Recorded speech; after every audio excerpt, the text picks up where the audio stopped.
بسم اللہ الرحمن الرحیم۔ السلام علیکم ورحمۃ اللہ وبرکاتہ۔ امید کرتے ہیں کہ آپ سب بھائی خیر و عافیت سے ہوں گے۔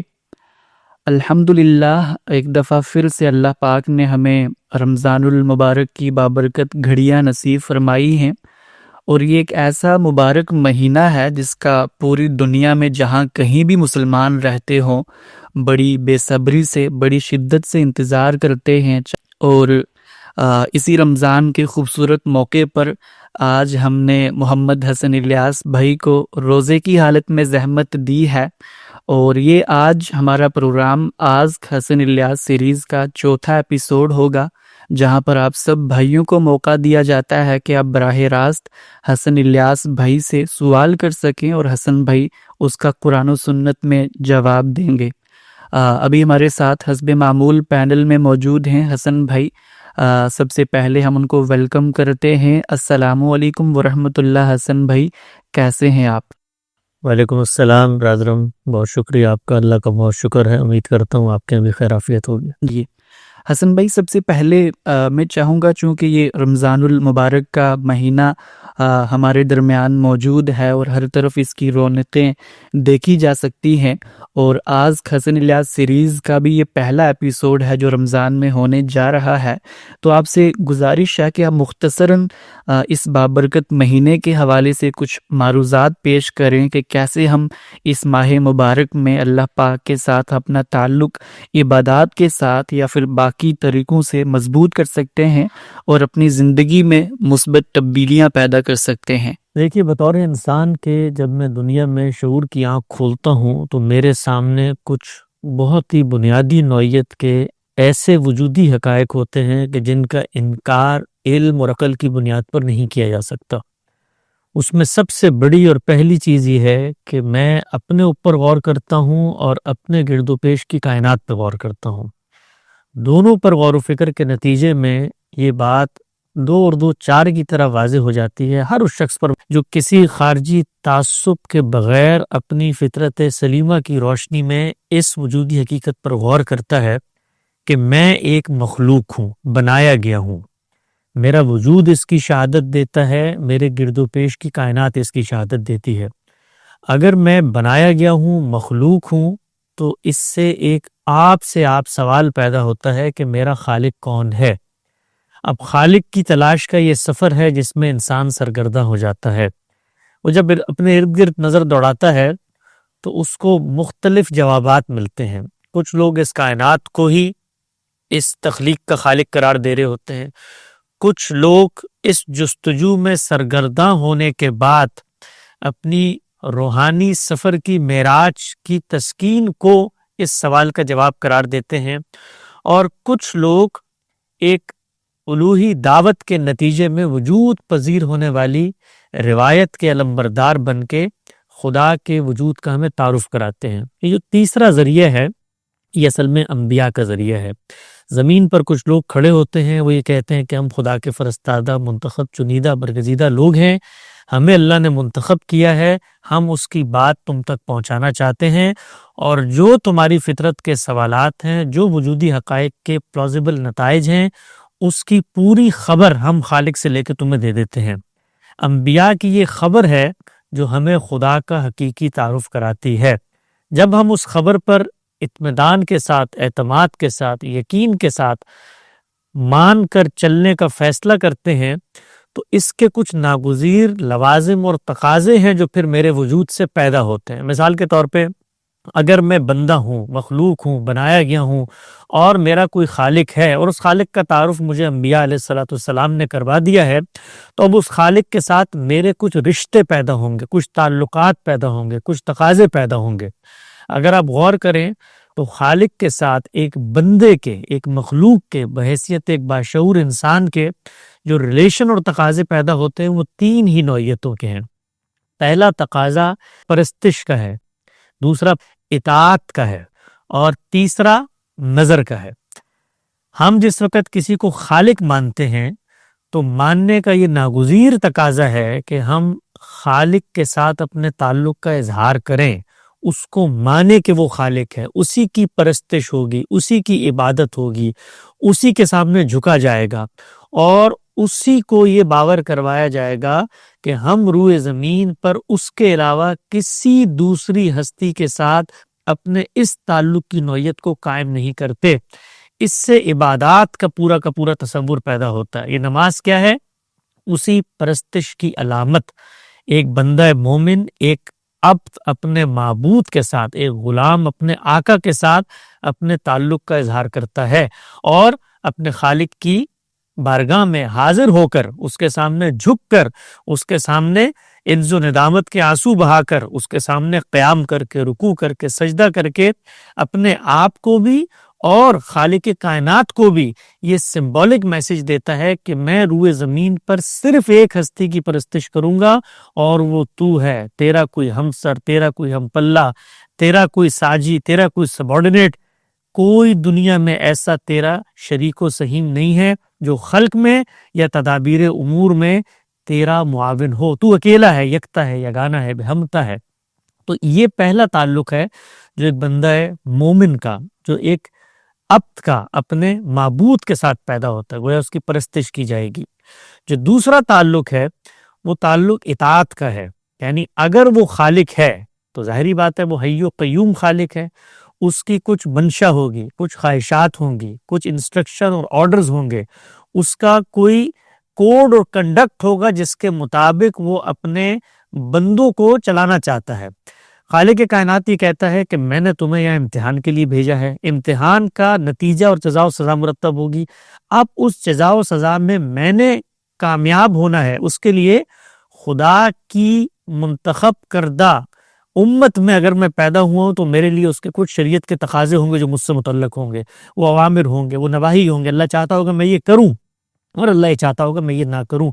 تو اب اگر میں عبد ہوں تو اپنے معبود کے اوپر ایمان کا یہ ناگزیر تقاضا ہے کہ میں اس کی اطاعت کروں، گویا اس کے احکامات کے آگے سر تسلیم خم کروں، گویا میں اس کی اس اتھارٹی اور فیصلہ کن حیثیت کو اپنی زندگی میں مانوں کہ وہ ہے جو میرے لیے حرف آخر اور قول فیصل کی صورت میں یہ فیصلہ کر کے دنیا میں بھیجے گا کہ میں نے کن چیزوں پر کیسے عمل درآمد کرنا ہے۔ میرے فطرت کے اندر جو روشنی موجود تھی، جو فجور اور تقوی کی رمق موجود تھی، اس کی تفصیلات کو اگر اس نے پیغمبر کے ذریعے اور قرآن و سنت کے ذریعے شریعت میں ڈھال دیا ہے تو اب اس کی اطاعت مجھ پر لازم ہے۔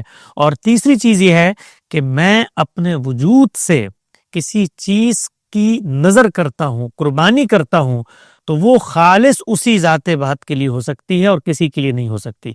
صرف خدا کی نظر کسی چیز کو کیا جائے گا تو آپ یہ دیکھیے اس سے قربانی وجود پذیر ہوتی ہے، جو اطاعت کا جذبہ ہے اس سے روزہ وجود پذیر ہوتا ہے، اور اسی طریقے سے جو پرستش کا جذبہ ہے اس سے نماز وجود پذیر ہوتی ہے۔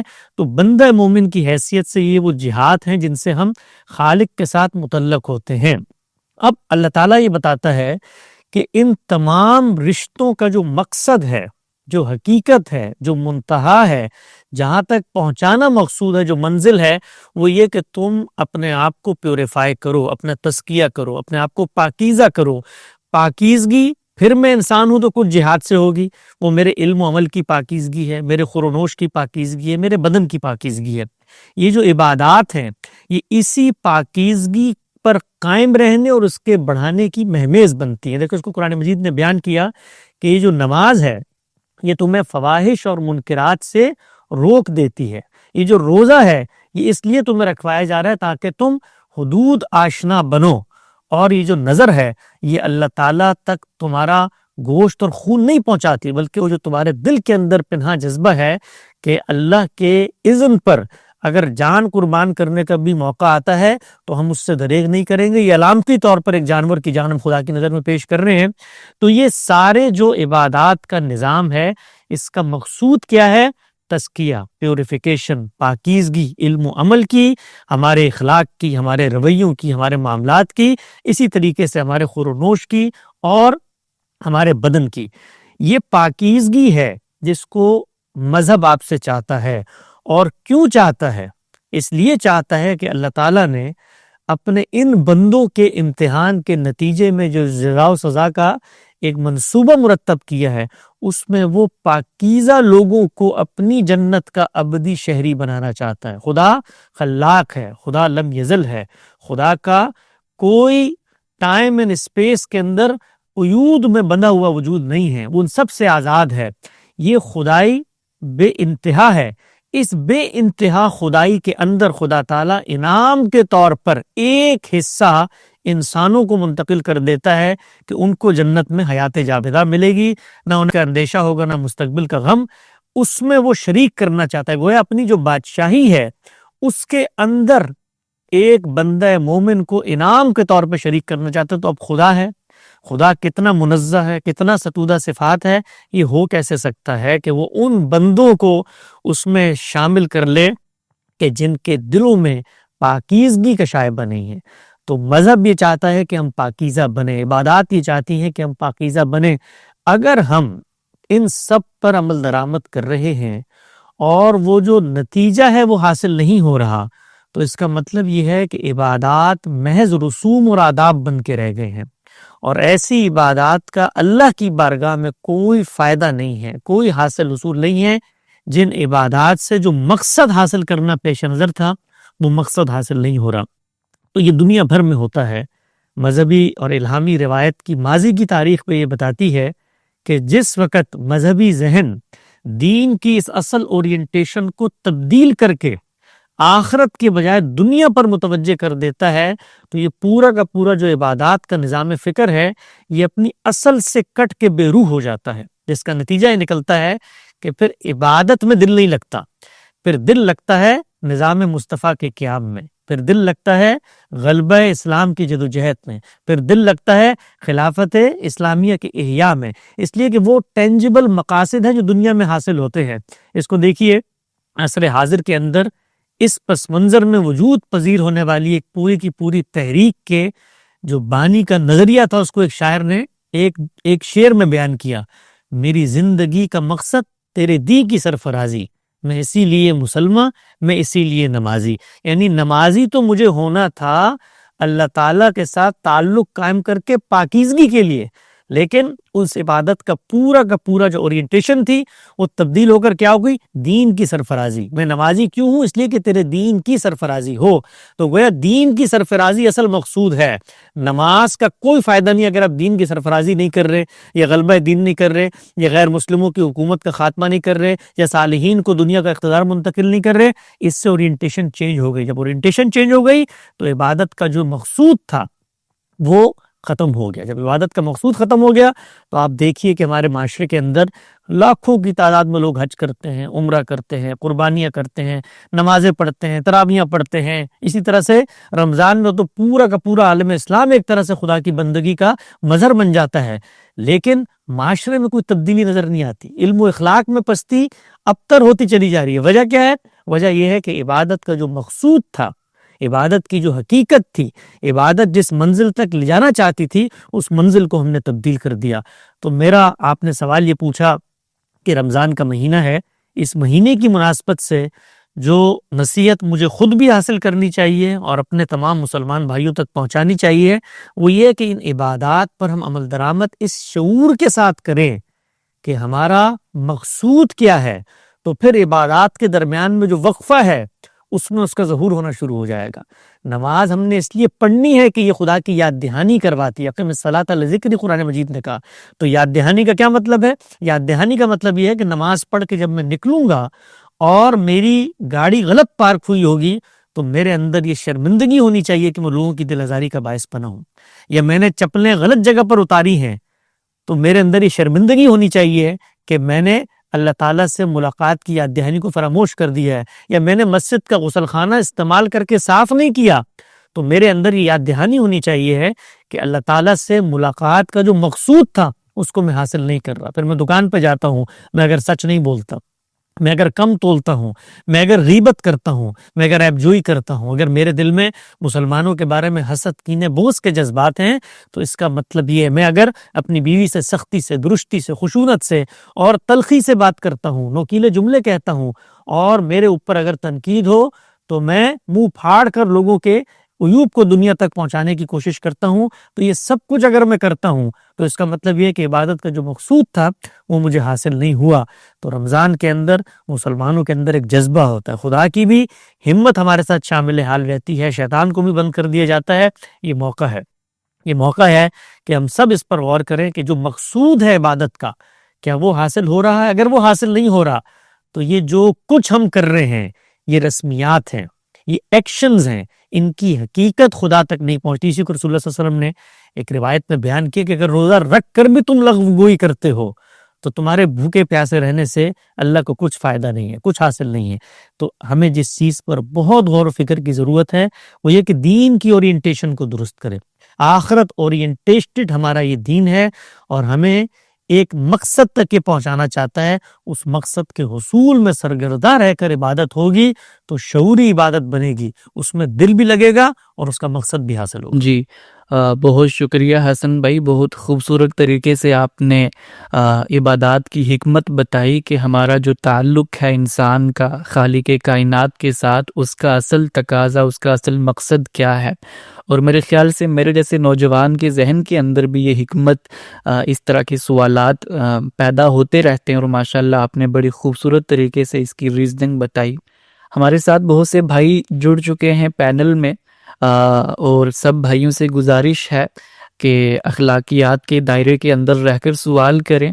اور سب سے پہلے ہم اپنے کالر کو لیتے ہیں، عبداللہ بھائی ہمارے پاس موجود ہیں۔ عبداللہ بھائی آپ اپنا مائک انمیوٹ کر کے سوال کر سکتے ہیں۔ السلام علیکم ورحمۃ اللہ وبرکاتہ۔ وعلیکم السلام۔ جی میرا سوال، میں سیدھے سوال ڈائریکٹلی کر رہا ہوں۔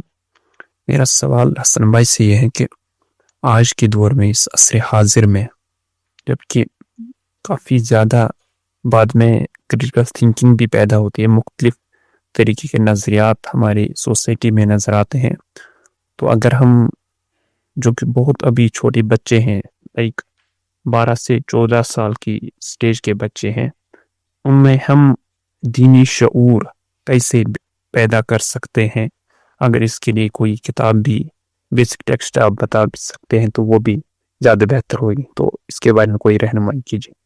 جو چھوٹے بچے ہیں ان بچوں میں چونکہ تجزیہ اور تحلیل کی صلاحیت نہیں ہوتی، لہٰذا ان کے ساتھ فکری سطح پر تو اس درجے کی کمیونیکیشن نہیں ہو سکتی جہاں پر ان کو مستقبل میں تعصبات سے باہر نکال کر خالص قرآن و سنت کے تحت جینے کی ہم تربیت کر سکیں۔ جو کام ہو سکتا ہے وہ دو ہے۔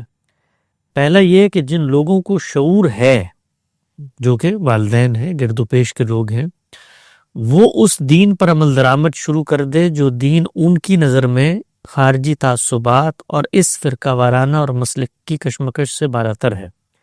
بچے ہمیشہ تہذیبی طور پر دیکھ کر اثر قبول کرتے ہیں۔ اگر والدین اپنے لیے یہ طے کرتے ہیں کہ وہ غیر متعصب ہیں تو وہ ہر مسجد میں جا کے نماز پڑھیں گے، تو بچے اس کو دیکھ کر ایک شعور حاصل کریں گے۔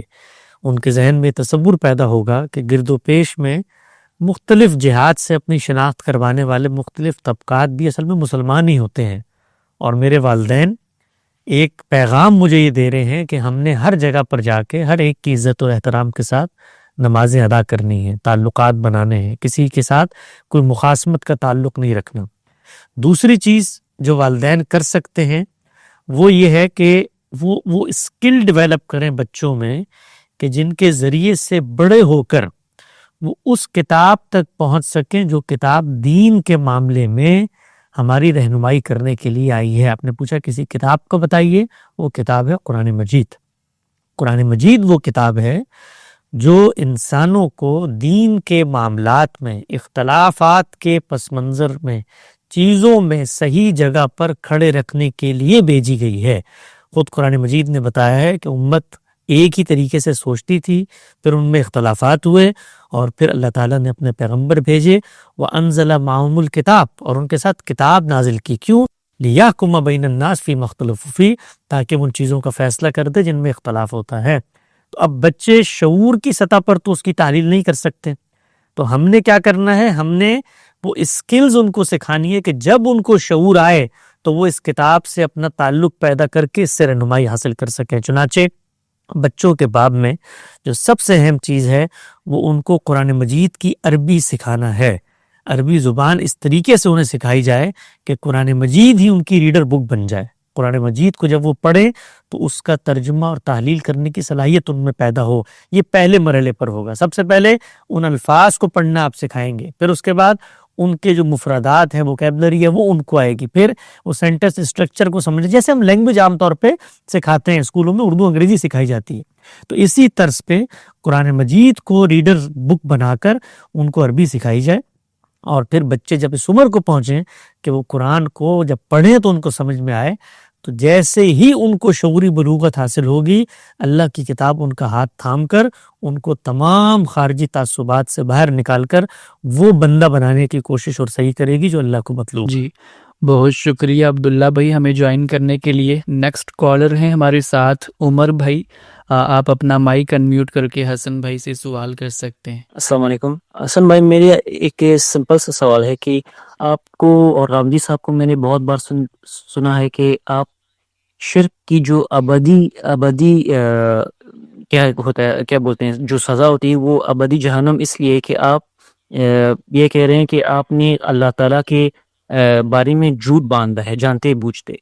تو ہم جانتے ہیں اگر ہر سزا کی اس کی کانسیکوینسز نتائج کے مقابلے سزا طے ہو رہی ہے, تو ہم نے اگر کسی شخص نے جانتے بوجھتے بھی شرک کیا, ہر ڈرمی میں شرک کیا, تو اس کے مقابلے میں تو خدا کے مقابلے میں کوئی اور خدا تو کریٹ نہیں ہوگا نا. یعنی ہم جانتے ہیں کہ خدا کو اس سے کوئی تکلیف نہیں ہوگی, اگر ہمیں شرک کرنی ہے تو اس کو کوئی فرق نہیں پڑے گا, اس کو کوئی نقصان نہیں پہنچے گا, تو پھر بھی ابدی جہنم کیوں؟ اور اگر آپ کا جواب یہ ہے کہ نہیں وہ تو ہر درمی پہ اتر آیا ہے, تو اس کی ہر درمی کی وہ اس کو سزا مل رہی ہے, تو یہ ہر درمی تو صرف شرک کے لیے اکیلا کیوں ہوگا, باقی اور گناہوں کے لیے کیوں نہیں ہوگا؟ اگر وہ ہر درمی پہ اتر آیا ہے, رشوت لے رہا ہے ہمیشہ سے, یا وہ جھوٹ بول رہا ہے ہمیشہ سے, یا کوئی اور چھوٹے موٹے گناہ کر رہا ہے ہمیشہ سے, ہر ڈرمی پہ آیا ہے, وہ جانتا ہے کہ وہ گناہ ہے لیکن وہ پھر بھی کر رہا ہے, تو اس کے لیے بھی ابدیت کا جہنم ہونا چاہیے. تو صرف یہ شرک کے لیے مختص کیوں ہے؟ شکریہ. اس میں جو چیز سمجھنے کی ہے وہ یہ کہ جرائم کی جو سزائیں ہوتی ہیں وہ جرم کی مدت کے لحاظ سے نہیں طے ہوتی, بلکہ جرم کی نوعیت کے لحاظ سے طے ہوتی ہیں. مثال کے طور پر ایک شخص ہے, اس نے کسی چھوٹی بچی کے ساتھ زنا بالجبر کیا ہے, تو اب زنا بالجبر ایک جرم ہوا ہے. آپ کے اصول کے مطابق اگر اس کو سزا دی جائے تو سزا اسی جرم کی پاداش میں دی جانی چاہیے, یہی کہے گی نا عقل. لیکن ہم ایسا نہیں کرتے. کیوں نہیں کرتے؟ اس لیے کہ وہ جو جرم ہے اس کی سزا کا تعلق اس جرم کی مدت سے نہیں ہے یا اس جرم کی حرکت سے نہیں ہے, بلکہ اس کی شناخت کی نوعیت سے ہے. تو آپ کیا کرتے ہیں, عبرتناک طریقے سے اس دنیا میں بھی زنا بالجبر کے یا ریپ کے یا چائلڈ ابیوزر کے جرم کو کس درجے میں لے کے جاتے ہیں کہ عبرت بنا دیتے ہیں دنیا کے لیے. کیوں بناتے ہیں عبرت؟ عقل کو تو یہی کہنا چاہیے نا اس اصول کے مطابق کہ بھئی ایک جرم ہوا ہے نا, اس جرم کی جو انٹینسٹی ہے اس کے لحاظ سے آپ اس کے ساتھ معاملہ کر دیں. نہیں, وہ انٹینسٹی اس جرم کی حرکت سے طے نہیں ہوتی, اس کی شدت اور نوعیت سے طے ہوتی ہے. تو پہلے تو اس اصول کو سامنے رکھنا چاہیے ہے کہ ہم جس وقت کوئی کام کرتے ہیں, مثلا چوری کرتے ہیں, تو چور کو چوری کے نتیجے میں آپ 5 سال کے لیے جیل میں کیوں ڈال دیتے ہیں؟ آپ کے ہاں چوری ہوئی ہے تو آپ اس سے مال برآمد کریں, یعنی جزا اسی لحاظ سے ہو جائے گی جو جرم کیے. نہیں کرتے ہم. کیوں؟ کیونکہ وہ جو نوعیت ہے, اس کی جو قباحت ہے, وہ یہ بتا رہی ہے کہ اس کو اس درجے کی سزا ملنی چاہیے. تو یہ میں نے اصول کے طور پر صرف سمجھانے کے لیے آپ کو بتایا کہ اس دنیا کے اندر بھی جو ہم جزا و سزا کا معاملہ کرتے ہیں وہ اس طریقے سے نہیں کرتے کہ ایک وقت میں ایک کام ہوا ہے تو اس کی سزا ابدی کیسے ہو سکتی. پہلی چیز جو سمجھنے کی ہے وہ یہ ہے, پہلی چیز. دوسری چیز یہ ہے کہ جب ہم یہ کہتے ہیں کہ خدا کو کوئی فرق نہیں پڑتا, تو یہ خدا کی جانب سے آپ کیسے دعویٰ کر کے آگے ہیں کہ خدا کو فرق نہیں پڑتا؟ اب آپ جواب دیں میری بات کا. یہ کیسے آپ نے دعویٰ کیا کہ خدا کو فرق ہی نہیں پڑتا اگر میں شرک کروں اس کو کیا نقصان ہوگا؟ یہ آپ نے خدا کی نسبت سے ایک دعویٰ کیا ہے، یہ دعویٰ کس بنیاد پہ کیا، اس کی کوئی دلیل بتائیں۔ تو اگر اتنا ہی شرک، اگر اتنا ہی بہت بھینکر جرم تھا اور اللہ تعالیٰ کو پہلے سے ہی پتا تھا کہ لوگ مجھ پہ پر شرک کریں گے، تو یہ انسان ہی نہ بناتے، یہ دنیا ہی نہ بناتے۔ یہ دوسرا سوال ہے، یہ اس سوال یہ کا صرف ریلیٹڈ ہے نا؟ نہیں، یہ ریلیٹڈ تو ہوگا، ریلیٹڈ بہت ساری چیزیں ہوتی ہیں۔ علم کے معاملات میں جو سب سے بڑی مصیبت ہوتی ہے وہ یہ ہے کہ انسان مختلف اس طرح بات کو ایک جگہ پر جمع کر لیتا ہے، الگ الگ ان کو حل کریں سارے سوال حل ہو جائیں گے۔ پہلے ذرا یہ جو ایک دعویٰ کیا گیا ہے، دعویٰ جب آدمی کو کرتا ہے تو اس کی کوئی دلیل ہوتی ہے۔ اللہ تعالیٰ کو اس سے کوئی فرق نہیں پڑے گا، کوئی نقصان نہیں ہوگا کہ انسان شرک کریں، یا آپ اللہ کی نسبت سے دعویٰ کر رہے ہیں تو اللہ کا وہ بیان بتائیں جس میں اللہ تعالیٰ کہتا ہو کہ مجھے کوئی فرق نہیں پڑے گا، تم شرک کر لو۔ یہ کس بنیاد پہ آپ نے یہ اللہ کی نسبت سے یہ بات کی ہے، وہ بنیاد بتائیں۔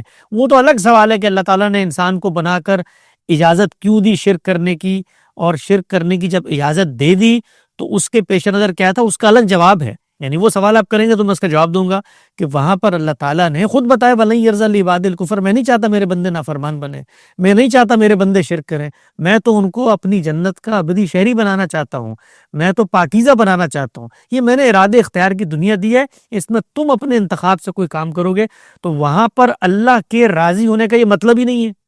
یعنی وہاں پر تو اللہ نے مہلت دی ہے، مہلت کے اندر اگر میں کوئی عمل کرتا ہوں تو وہ مہلت دینے والی کی رضا نہیں ہوتی۔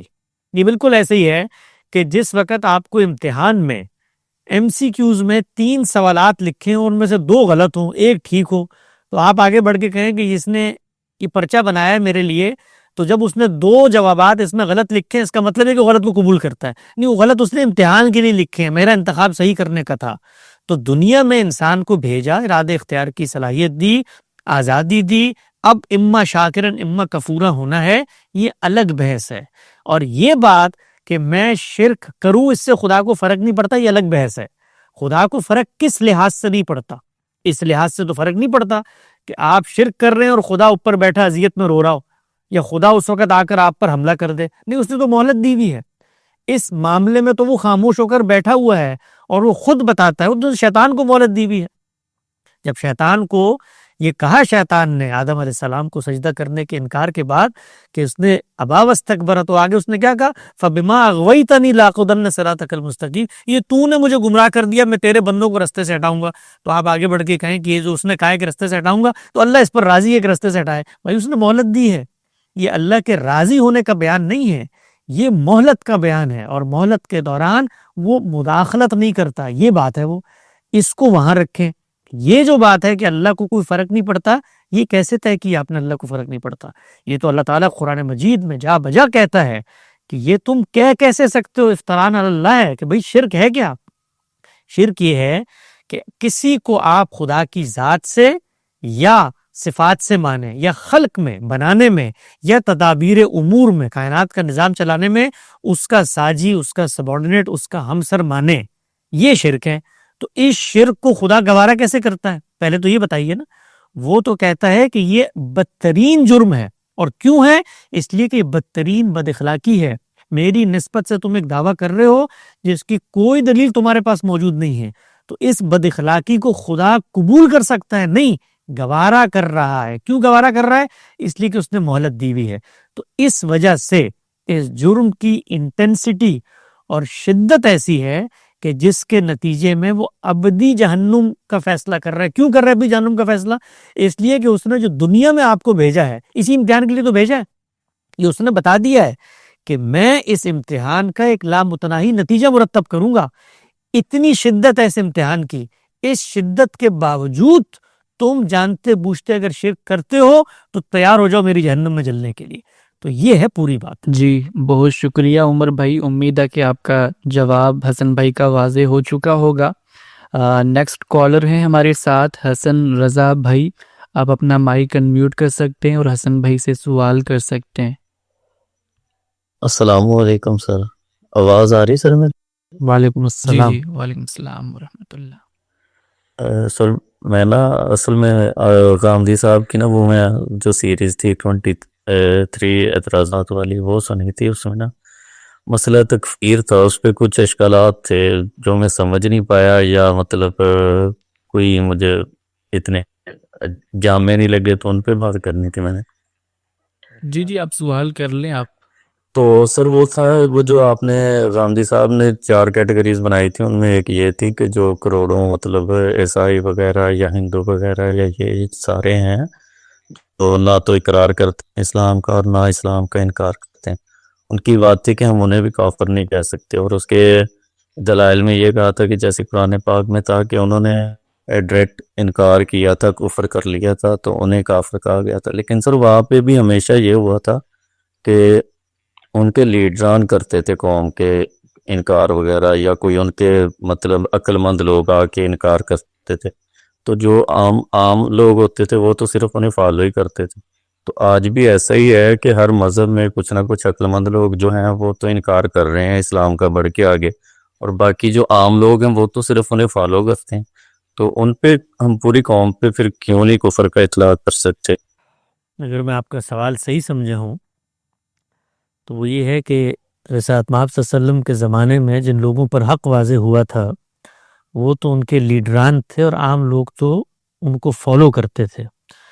اگر عام لوگوں کو فالو کرنے کے نتیجے میں کافر قرار دیا گیا، اگرچہ آپ کے مطابق ان پر حق واضح نہیں ہوا تھا، تو اسی اصول کی ایکسٹینشن کر کے ہم آج کے دور میں وہ لوگ جو انکار کر رہے ہیں ان پر اس کا اطلاق کر دیں. کیا میں آپ کا سوال درست سمجھا ہوں؟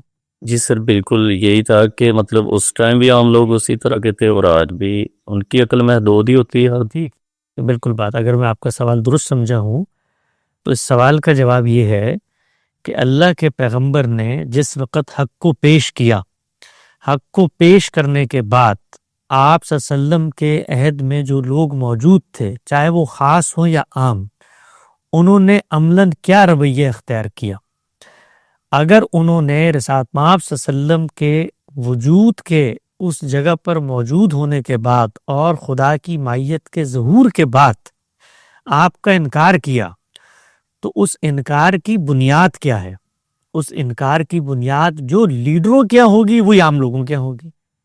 یعنی عام لوگ فالو کرتے ہیں، وہ فالو کسی وجہ سے کرتے ہیں. یعنی عام آدمی شرک کرتا ہے، عام آدمی کفر کرتا ہے، عام آدمی جھوٹ بولتا ہے، عام آدمی چوری کرتا ہے، تو اس کا کوئی ریزن ہوتا ہے اس کے نزدیک جس کی بنیاد پر وہ یہ کام کر رہا ہوتا ہے. تو ان لیڈروں پر اور ان لوگوں کے درمیان پیغمبر نے اتمام حجت کیا. ان میں سے کسی کو کوئی اشکال تھا، کوئی اضطراب تھا، کوئی سوال تھا، تو وہ پیغمبر کی خدمت میں حاضر ہو کر پیش کرتے کہ جی ہم تو ان کی تقلید کر رہے ہیں، اور تقلید اس بنیاد پر ہے، آپ کی جو بات ہے ہم اس کو اس لیے رد کرتے ہیں. وہ عام لوگ اپنے لیڈروں کے کہنے پر رسالت مآب صلی اللہ علیہ وسلم کے سامنے لڑنے کے لیے برسر پیکار ہوئے. اس برسر پیکار ہونے میں اللہ تعالیٰ نے بتایا کہ وہ عام آدمی جس وقت اس کی گردن پر تلوار بھی آ جائے اور وہ کہے کہ میں بات سننے کو تیار ہوں، تو آپ نے اس کو موقع دینا ہے اور آپ نے اس تک بات پہنچانی ہے، اور آپ اس پر ہاتھ نہیں اٹھا سکتے. تو ان لوگوں نے جو فالو کر رہے تھے، فالو کرنے کے بعد اس حق کو جو ان کے سامنے، ان کے لیڈروں کے سامنے آ چکا ہے، اس کو ماننے کی کوشش کی. وہ جو لیڈر ہیں وہ بھی تقلید کر رہے تھے اپنے آبا کی. اس کو قرآن مجید نے بیان کیا کہ قیامت کے دن جب پیش کیا جائے گا ان لوگوں کو، تو یہ کہیں گے کہ ہم تو اپنے بڑوں کی بات مانتے تھے. تو قرآن نے کیا کہا؟ لو کننا نسمع و ناقل، اگر یہ سنتے اور غور فکر کرتے تو یہ بات کبھی نہ کہتے. تو ہر انسان کو اللہ تعالیٰ نے آزادی کے ساتھ اس امتحان میں شریک کیا ہے. یہ ہم ہیں جو اپنے پیروں میں وہ بیڑیاں پہن لیتے ہیں جس کے نتیجے میں حق بات کو سمجھنے سے انکار کر دیتے ہیں.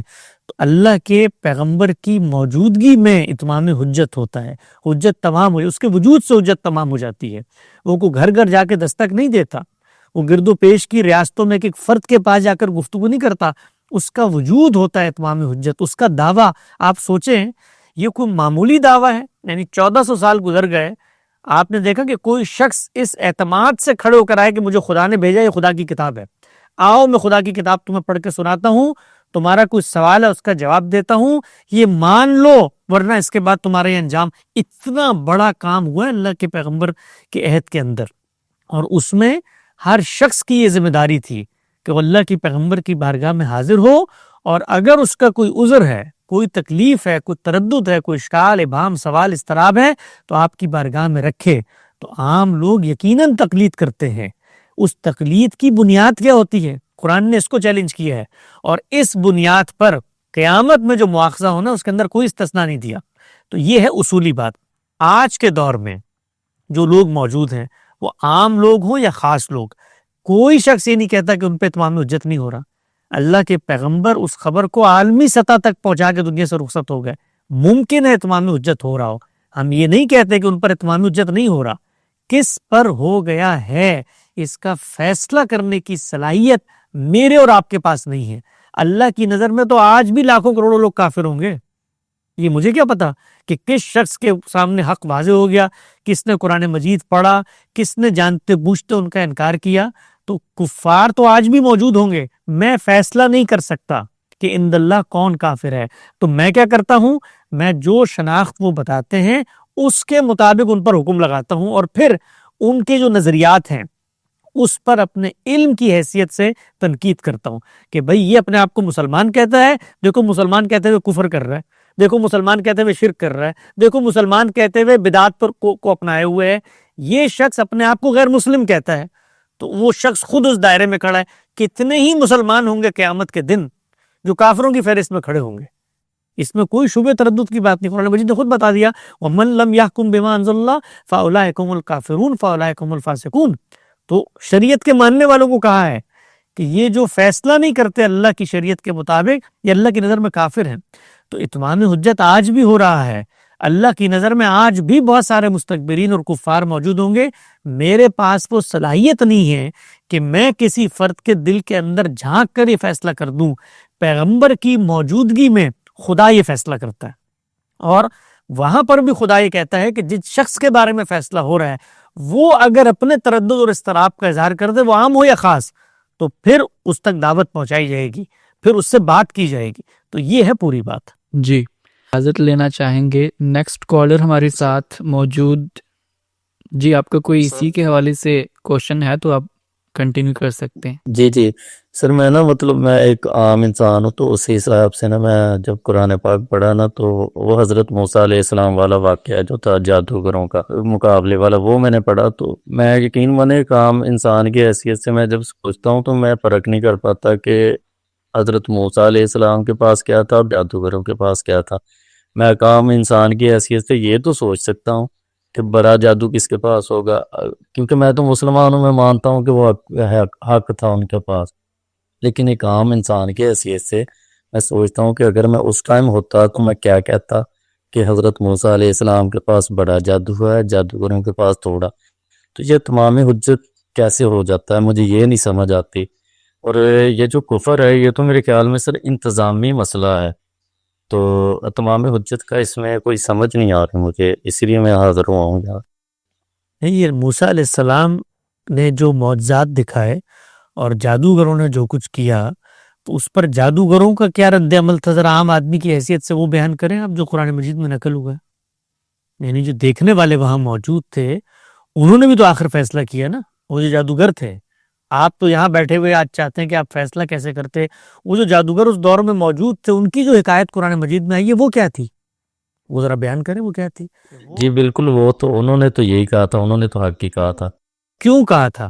کیوں کہا تھا؟ اس لیے کہ موسیٰ علیہ السلام کی دعوت کی بنیاد وہ کارنامہ یا کرتب جادو نہیں تھا، ان کی دعوت کی بنیاد وہ مقدمہ تھا جو وہ پیش کر رہے تھے۔ اس مقدمے کے ساتھ خدا کی مائیت کا ظہور ہوتا ہوا انہوں نے دیکھا۔ ایک شخص کھڑا ہوا ہے جو یہ دعویٰ کرتا ہے کہ بھائی مجھے اللہ نے بھیجا ہے، اور یہ فرعون جو خدا بن کر زمین پہ بیٹھا ہوا ہے یہ جھوٹا ہے، اب آؤ گفتگو کرو، مکالمہ کرو۔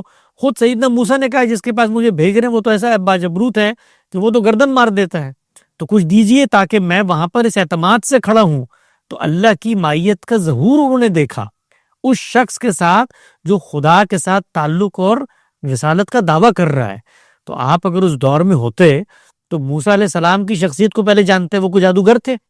جادوگروں کو تو لوگ جانتے ہیں کہ وہ جادوگر تھے، وہ کرتب دکھاتے ہیں۔ ان کے کردار کو دیکھتے، ان کے ان مقدمات اور علمی استدلال کو دیکھتے اور اس کے بعد ان سے اس معجزے کا صدور دیکھتے تو آپ بھی سجدے میں گر جاتے کہ یہ کوئی جادو نہیں ہے جادوگروں کی طرح، یہ خدا کی طرف سے ایک لافانی معجزے کا ظہور ہے جو سامنے آ چکا ہے، اور جادوگروں نے جو جادو کو جانتے تھے، جن کے سامنے یہ کرتب ہوتے تھے، انہوں نے اسی کا اظہار کیا۔ تو یہ پہلی بات۔ دوسری چیز، کفر انتظامی مسئلہ ہے، کفر دینی مسئلہ ہے۔ میں نے کسی شخص کے اوپر حکم لگانا ہے کہ یہ خدا کا جانتے بوجھتے انکار کر رہا ہے، اس کے لیے سب سے پہلے مجھے استقرار حق چاہیے، سینکشن چاہیے خدا کی کہ اس نے میری یہ دینی ذمہ داری مقرر کی ہے۔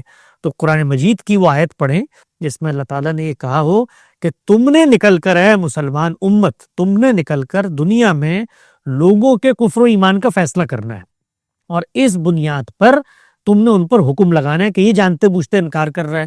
اللہ تعالیٰ اگر یہ کہتے تو پھر یہ ناگزیر تھا کہ اللہ تعالیٰ ختم نبوت کبھی نہ کرتے، اور ہر مسلمان کے پاس یہ صلاحیت ہوتی کہ وہ مخاطبہ الہی کے ذریعے اس حتمی فیصلے تک پہنچ جائے جس تک پیغمبر پہنچتے ہیں۔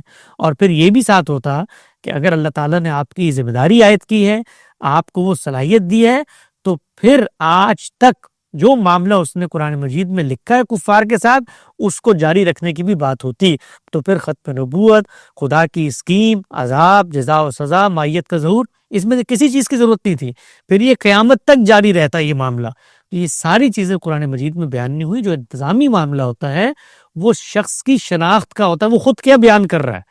بھئی ایک شخص کہہ رہا ہے میں غیر مسلم ہوں، تو بس آپ کے لیے وہ مسلمان نہیں ہے، انتظامی مسئلہ حل ہو گیا۔ مثلا انتظامی مسئلہ یہ پیدا ہونا تھا نا کہ مسلمان ریاست میں آپ نے سزائیں دینی ہے مسلمانوں کو، تو آپ نے شخص سے پوچھنا بھی تم کیا ہو، وہ کہتا ہے میں مسلمان ہوں، تو سزا کا اطلاق ہوگا، زکوٰۃ اس حساب سے لی جائے گی۔ لیکن ایک شخص آگے بڑھ کے کہتا ہے میں مسلمان نہیں ہوں، تو جو انتظامی مسئلہ تھا وہ تو حل ہو گیا نا۔ یہ تو دینی مسئلہ ہے کہ ہم اس کی روحانی شخصیت کے اندر اتر کر انکار کا فتویٰ صادر کر رہے ہیں، تو اس کے لیے نہ استقرار حق ہے نہ وہ علم ہے جس کی بنیاد پر ہم یہ کام کر سکتے ہیں۔ جی بہت شکریہ حسن بھائی، جزاک اللہ خیرہ۔ نیکسٹ کالر ہمارے ساتھ موجود ہیں، فابیہ نام سے ایک بہن۔ آپ اپنا مائک انمیوٹ کر کے حسن بھائی سے سوال کر سکتی ہیں۔ السلام علیکم سر، میرا سوال اخلاقی رویے سے متعلق ہے۔ یعنی روزمرہ معاملہ کرتے ہوئے ہمیں ایسی صورتحال کا سامنا کرنا پڑتا ہے جس میں ہم درگزر کا رویہ اپناتے ہیں، کیونکہ ہمارے مائنڈ میں قرآن کی مختلف آیات ہوتی ہیں، جیسے سورہ الرعد میں اللہ تعالیٰ نے فرمایا بھلائی سے برائی کو دفع کرو، آخرت کا گھر اسی شخص کے لیے ہے، اور سورہ شورى میں ہے کہ صبر اور معاف کرنا عظیمت کے کام ہے، اور سورہ شورى میں ہی پھر اللہ تعالیٰ نے فرمایا کہ برائی کا بدلہ اس جیسی ہی برائی ہے، مگر اگر معاف کر دو اور اصلاح کرو تو اللہ کے ذمہ اس کا اجر ہے۔ یہ سب ایک طرف ایک بات کر رہی ہیں، لیکن دوسری جانب ہمارے ہی گرد و پیش میں علم و حکمت والے افراد ہمیں پہ یہ توجہ دلاتے ہیں کہ آپ چھوڑ دینے کا جو رویہ اپناتے ہیں اسی سے لوگ گھر نڈر ہوتے ہیں اور غلط رویے پر ون چڑھتے ہیں۔ لہذا ایسے میں سیدنا عمر کا اسلوب اپنانا چاہیے، جو کسی بھی بات پر ذرا سا کھٹکا محسوس کرتے تھے تو یوں ہی جانے نہیں دیتے تھے بلکہ فوراً تنبیہ کرتے تھے، اور مسلمان کی غیرت کا بھی تقاضا ہے کہ برائی پر چپ نہ سادھ لے۔ اب ان دو رویوں میں سے جب بھی کسی ایک کا صدور ہوتا ہے مجھ سے کسی بھی معاملے میں، تو ظاہر بات ہے اس کا نتیجہ تو دیکھنا ہی ہوگا مجھے، اور پھر اس نتیجے کے ساتھ میرا مائنڈ مسلسل کانفلکٹ کا شکار رہتا ہے کہ آیا میں نے ٹھیک رویہ اپنایا۔ تو میری درخواست ہے یہ الجھن دور کر دے میری۔ یہ جو الجھن آپ کو پیدا ہو رہی ہے یہ اصل میں تمام کی تمام برائیاں یا جرائم یا حق تلفی یا تعدی کو سامنے رکھ کر اس رویے کو اپنانے کے بعد پیدا ہوتی ہیں جو دین کو مطلوب ہے۔ ایسا حقیقت میں نہیں ہے۔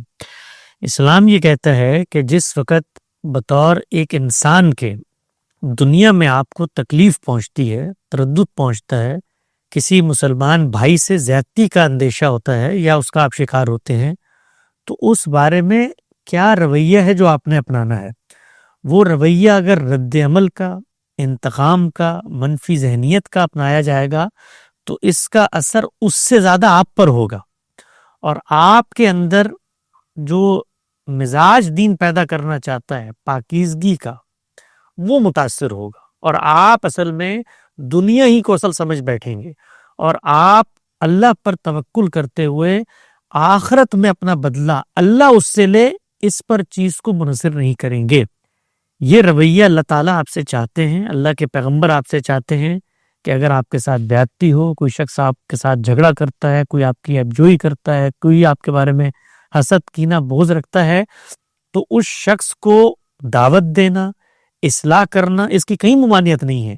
اس کے ساتھ وہ رویہ اپنانا یا رد عمل دینا یا انتقام لینا، اس کے نتیجے میں جو شخصیت بنتی ہے وہ شخصیت پھر ایک جگہ پر نہیں رہتی. آپ خود اس کا مظاہرہ دیکھ سکتی ہیں کہ جب کسی بات پر آپ کو غصہ آتا ہے، تو جب کوئی شخص آپ کو غصہ دلاتا ہے تو ظاہری بات ہے اس نے کوئی نامعقول حرکت کی بھی ہوتی ہے، لیکن اس کے نتیجے میں اگر آپ کی آواز تیز ہو، آپ درستی پر اتر آئے، آپ سخت سخت جملے کہیں، تو پھر آپ نہیں رہتے، آپ اس کہانی کا کریکٹر بن جاتے ہیں جیسا وہ آپ کو دیکھنا چاہتا ہے. تو یہ جتنی پند و نصیحت کی جاتی ہے، یہ بندے کو یہ بتانے کے لیے کی جاتی ہے کہ دنیا صرف نہیں ہے، اس کے بعد ایک آخرت بھی ہونی ہے، لہذا پریشان مت ہو. اس دنیا میں خون جلانے کے بجائے اللہ پر توکل کرو، اللہ پر بھروسہ کرو، اللہ اس شخص سے اس باب میں نمٹ لے گا. تم اگر اسی کام میں پڑے رہے اور اس کے نتیجے میں تم نے وہ ایکسٹریم اقدامات اٹھا لیے تو اس سے تمہارا تزکیہ متاثر ہوگا. مثلا رسول اللہ صلی اللہ علیہ وسلم نے فرمایا کہ یہ جائز نہیں ہے کسی بندہ مومن کے لیے کہ وہ 3 دن سے زیادہ کسی سے قطع تعلق کیے رکھے. اب قطع تعلق کسی بنیاد پر ہوگا نا، تو تعلق کو قطع کر لینا، اس سے مخاصمت، نفرت نسلوں میں پروان چڑھتی ہے. تو ایک چیز کی میں بنیاد رکھ دیتا ہوں، لیکن یہاں ہرگز یہ نہیں کہا جا رہا کہ جو شخص آپ کے بارے میں غیر محتاط ہے، آپ کی ابجوئی کرتا ہے، آپ اس کو اپنے سر پہ بٹھا لیں. نہیں، جو مسلمان کی حیثیت سے ایک رشتہ ہے، میل جول کا، سلام دعا کا، نکاح جنازے کا، وہ برقرار رکھیں تاکہ اس کے نتیجے میں مخاصمت کی فضا نہ پیدا ہو. اور یہ بھی قرآن مجید نے بتایا کہ اگر تم یہ نرمی کا رویہ اپناتے ہو تو بڑے سے بڑے بدترین مخالف بھی وہ آپ کے محبوب بن سکتے ہیں. خود قرآن مجید نے بتایا، جہاں پر اخلاقی معاملات میں آپ کو ترغیب دی ہے کہ اپنی آواز کو پست رکھو، ان انکر الاصوات لصوت الحمیر، وہیں پر آگے جا کے بتایا کہ اگر آپ کے دل میں یہ نرمی پیدا ہوگی تو بڑے سے بڑے جان کے دشمن بھی کس طریقے سے آپ کے دوست بن سکتے ہیں. یہ ایک معاملہ ہے جو ہر انسان کو زندگی میں اپنانا چاہیے. اس کے بعد کہ کوئی شخص جرم کا ارتکاب کرتا ہے، جرم جو ہے وہ صرف میری حق تلفی نہیں ہوتی بلکہ وہ معاشرے کے ساتھ بھی زیادتی ہوتی ہے. یعنی میں بطور ایک فرد کے معاشرے کا حصہ ہوں.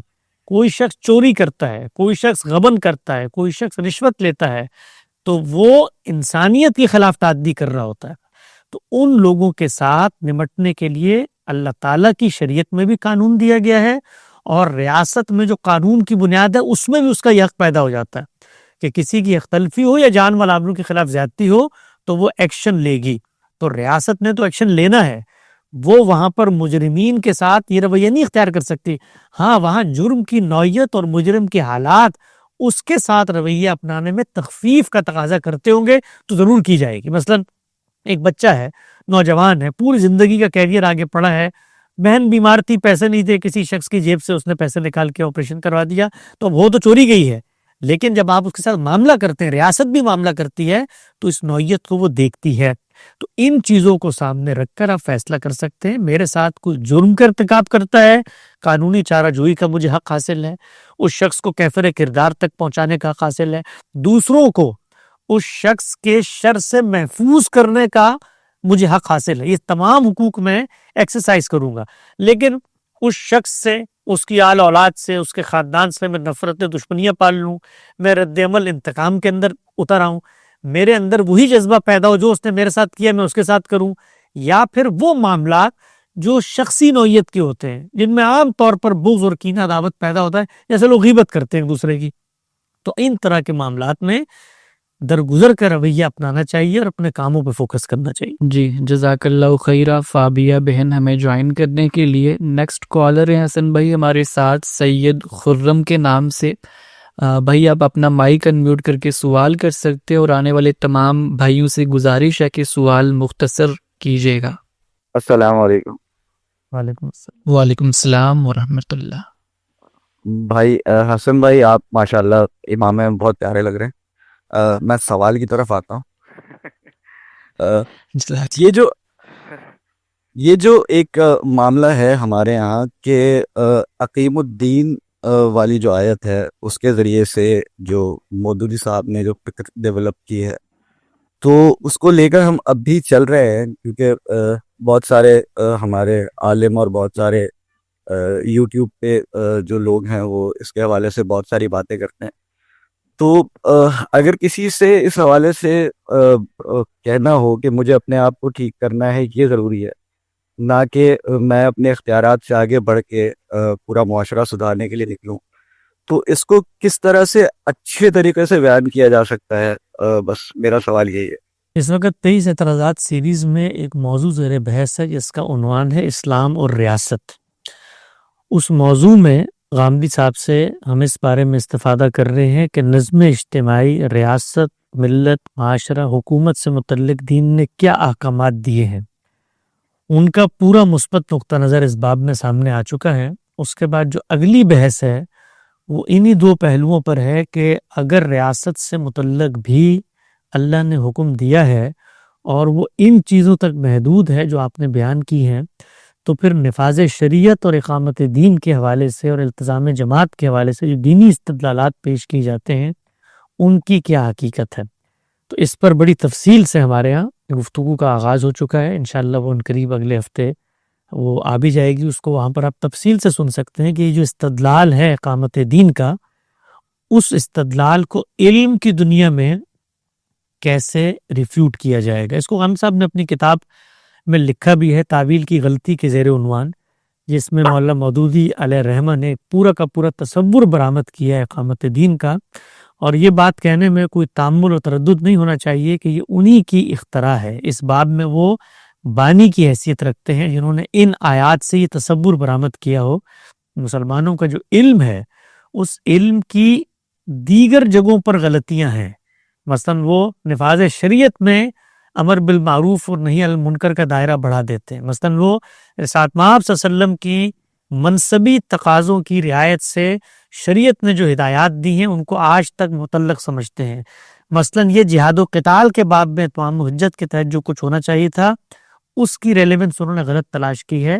تو یہ غلطیاں ان کے وہاں سے پیدا تو ہوتی ہیں، لیکن یہ جو آیات ہیں شرع لکم من الدین ما وصی بہ نوحا والذی اوحینا الیک ما وصینا بہ ابراہیم وموسیٰ وعیسیٰ ان اقیموا الدین ولا تتفرقوا فیہ، ان آیات سے مسلمانوں کے علم نے کبھی وہ استدلال نہیں کیا جو مولانا سید ابو الاعلیٰ صاحب مودودی علیہ رحمہ کرتے ہیں. اس کو بڑی خوبصورتی سے آج سے 50-60 سال پہلے مولانا وحید الدین خان صاحب نے تعبیر کی غلطی کے اندر بیان کرنے کی کوشش کی، اور مسلمانوں کا پورا علم وہاں پر لا کر کھول کے رکھ دیا کہ ان الفاظ سے وہ مفہوم اور مدعا اور وہ معنی برآمد ہی نہیں ہوتا جو برآمد کر لیا گیا ہے نظام کے قیام کا، دین کو نافذ کرنے کا یا دین کو خارج میں قائم کرنے کا.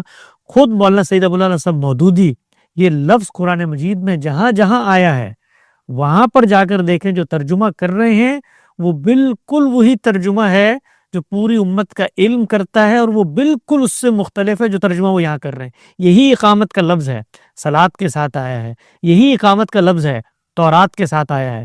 آپ تفہیم القرآن کو کھول کے دیکھیں، وہاں پر وہ بالکل عربی زبان کی رعایت سے صحیح ترجمہ متعین کر کے بیان کر رہے ہیں. لیکن اس جگہ پر ایک تصور جو کہ قائم ہو چکا تھا اس کو سامنے رکھ کر زبان کے جو مسلمہ قواعد اور معنی اخذ کرنے کا طریقہ تھا اس سے یہاں پر ایک صاحب علم کی جانب سے تسامح ہوا ہے، اور اس تسامح کو علم کی دنیا میں ہم رد بھی کریں گے اور اس کو بیان بھی کریں گے.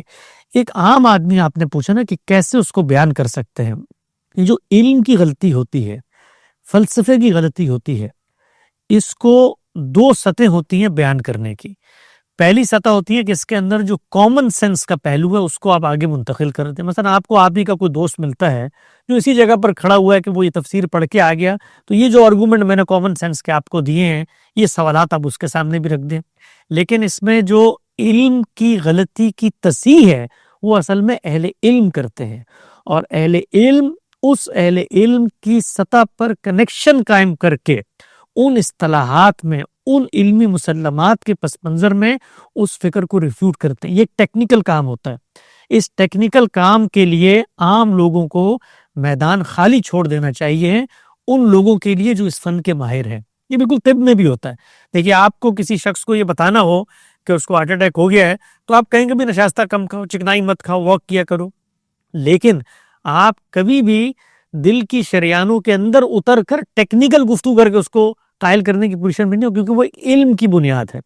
تو یہ جو چیز جس کو علم کی ہاں غلطی بن جاتی ہے اس کو صاحبان علم دور کرتے ہیں. اس کے لیے میدان خالی چھوڑ کے ان لوگوں تک وہ آوازیں پہنچا دینی چاہیے جو اس سطح پر اس علم کی غلطی کو ریفیوٹ کر رہے ہیں. جی بہت شکریہ خرم بھائی ہمیں جوائن کرنے کے لیے. نیکسٹ کالر کی طرف چلتے ہیں ہم. ایگنوسٹک کے نام سے ایک بھائی نے جوائن کیا ہے, آپ اپنا مائک انمیوٹ کر کے سوال کر سکتے ہیں. جی السلام علیکم. وعلیکم السلام ورحمۃ اللہ.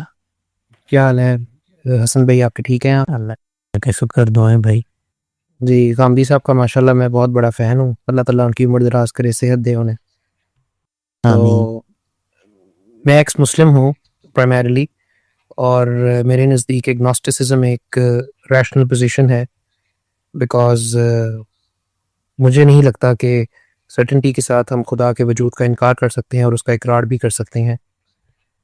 یہی سوال میرے لیے یعنی کہ آج میرا ہے آپ سے کہ ایسی کیا بات ہے جس کی وجہ سے آپ کا ایمان اتنا مضبوط ہے کہ آپ 100% یقینی طور پر خدا کے وجود کا, اللہ تعالیٰ کے وجود کے اقراری ہیں؟ جی, ہم مسلمان اللہ کو کیوں مانتے ہیں اور ہماری ایمان کی بنیاد کیا ہے, اس کے علمی اور عقلی دلائل غامدی صاحب نے حال میں بڑی تفصیل سے 2 مضامین لکھے ہیں جس میں بیان کر دیے ہیں. میں یہ پوچھنا چاہوں گا کہ کیا ان مضامین میں سے کوئی مضمون آپ کی نظر سے گزرا ہے؟ ایک مضمون کا عنوان ہے خدا پر ایمان اور دوسرے مضمون کا عنوان ہے الہات کا مقدمہ. کیا آپ کی نظر سے وہ گزرے ہیں؟ ریٹن فارم میں ہے یا یہ ویڈیوز کے اندر ہے؟ ریٹن فارم میں. تحریر نہیں, میں نے نہیں مطالعہ کیا. میری یہ درخواست ہوگی کہ اگر آپ اس کا مطالعہ کر لیں, اس کا لنک انشاءاللہ آپ کو یہ مہیا کر دیں گے. اس کے اندر انہوں نے تفصیل سے وہ پورا استدلال بیان کیا ہے کہ ہم کس بنیاد پر خدا پر ایمان رکھتے ہیں, اور وہ متعین نکات ہیں. اگر آپ ان کو پڑھ لیں اور پڑھنے کے بعد اگلی کسی نشست میں یہاں پر حاضر ہوں, میں بھی موجود ہوں, تو آپ اس کو چیلنج کرنا چاہیں, اس پر کوئی تنقیدی سوال کرنا چاہیں, کسی اضطراب کا اظہار کرنا چاہیں تو آپ کیجئے. اگر اس وقت میرے علم میں ہوا تو میں اس کا جواب دوں گا, ورنہ میں آپ کی بات پر غور و فکر کرتا رہوں گا. یہ جو معاملات ہیں, یہ جو سوالات ہیں, یہ اتنی سنجیدہ نوعیت کے ہیں. یہ ایسے نہیں ہے کہ آپ مجھ سے کہیں یہ گلاس فریج کے اوپر رکھ دو اور میں اس کا کوئی ایک دم سیکشن کر کے جواب دے دوں. یہ گہرے علمی تفاحص اور فکری ریاض کا تقاضا کرتے ہیں, جس کے نتیجے میں کوئی شخص یہاں پہنچتا ہے. تو اگر آپ نے ایک باقاعدہ پوزیشن اپنا لی ہے کہ آپ ایگنوسٹک ہیں, تو پھر یہ ناگزیر ہے آپ کے لیے کہ آپ جو مقدمات ارد گرد موجود ہیں ان کو گھول کر پئیں, تاکہ آپ کی جو نیوٹرل پوزیشن ہے برقرار رہ سکے. اگر یہ نیوٹرلٹی آپ کی برقرار نہیں رہتی تو پھر آپ ایگنوسٹک نہیں رہیں گے. تو ایگنوسٹکزم کا تقاضا یہ ہے کہ آپ ہمارا استدلال جانیں اور پھر اس کے بعد اپنے آپ کو نیوٹرل پوزیشن پہ لے کے جائیں, کیونکہ نیوٹرل پوزیشن پہ آپ جا نہیں سکتے اس وقت تک جب تک آپ کو ہمارا استدلال نہیں پتا ہوگا.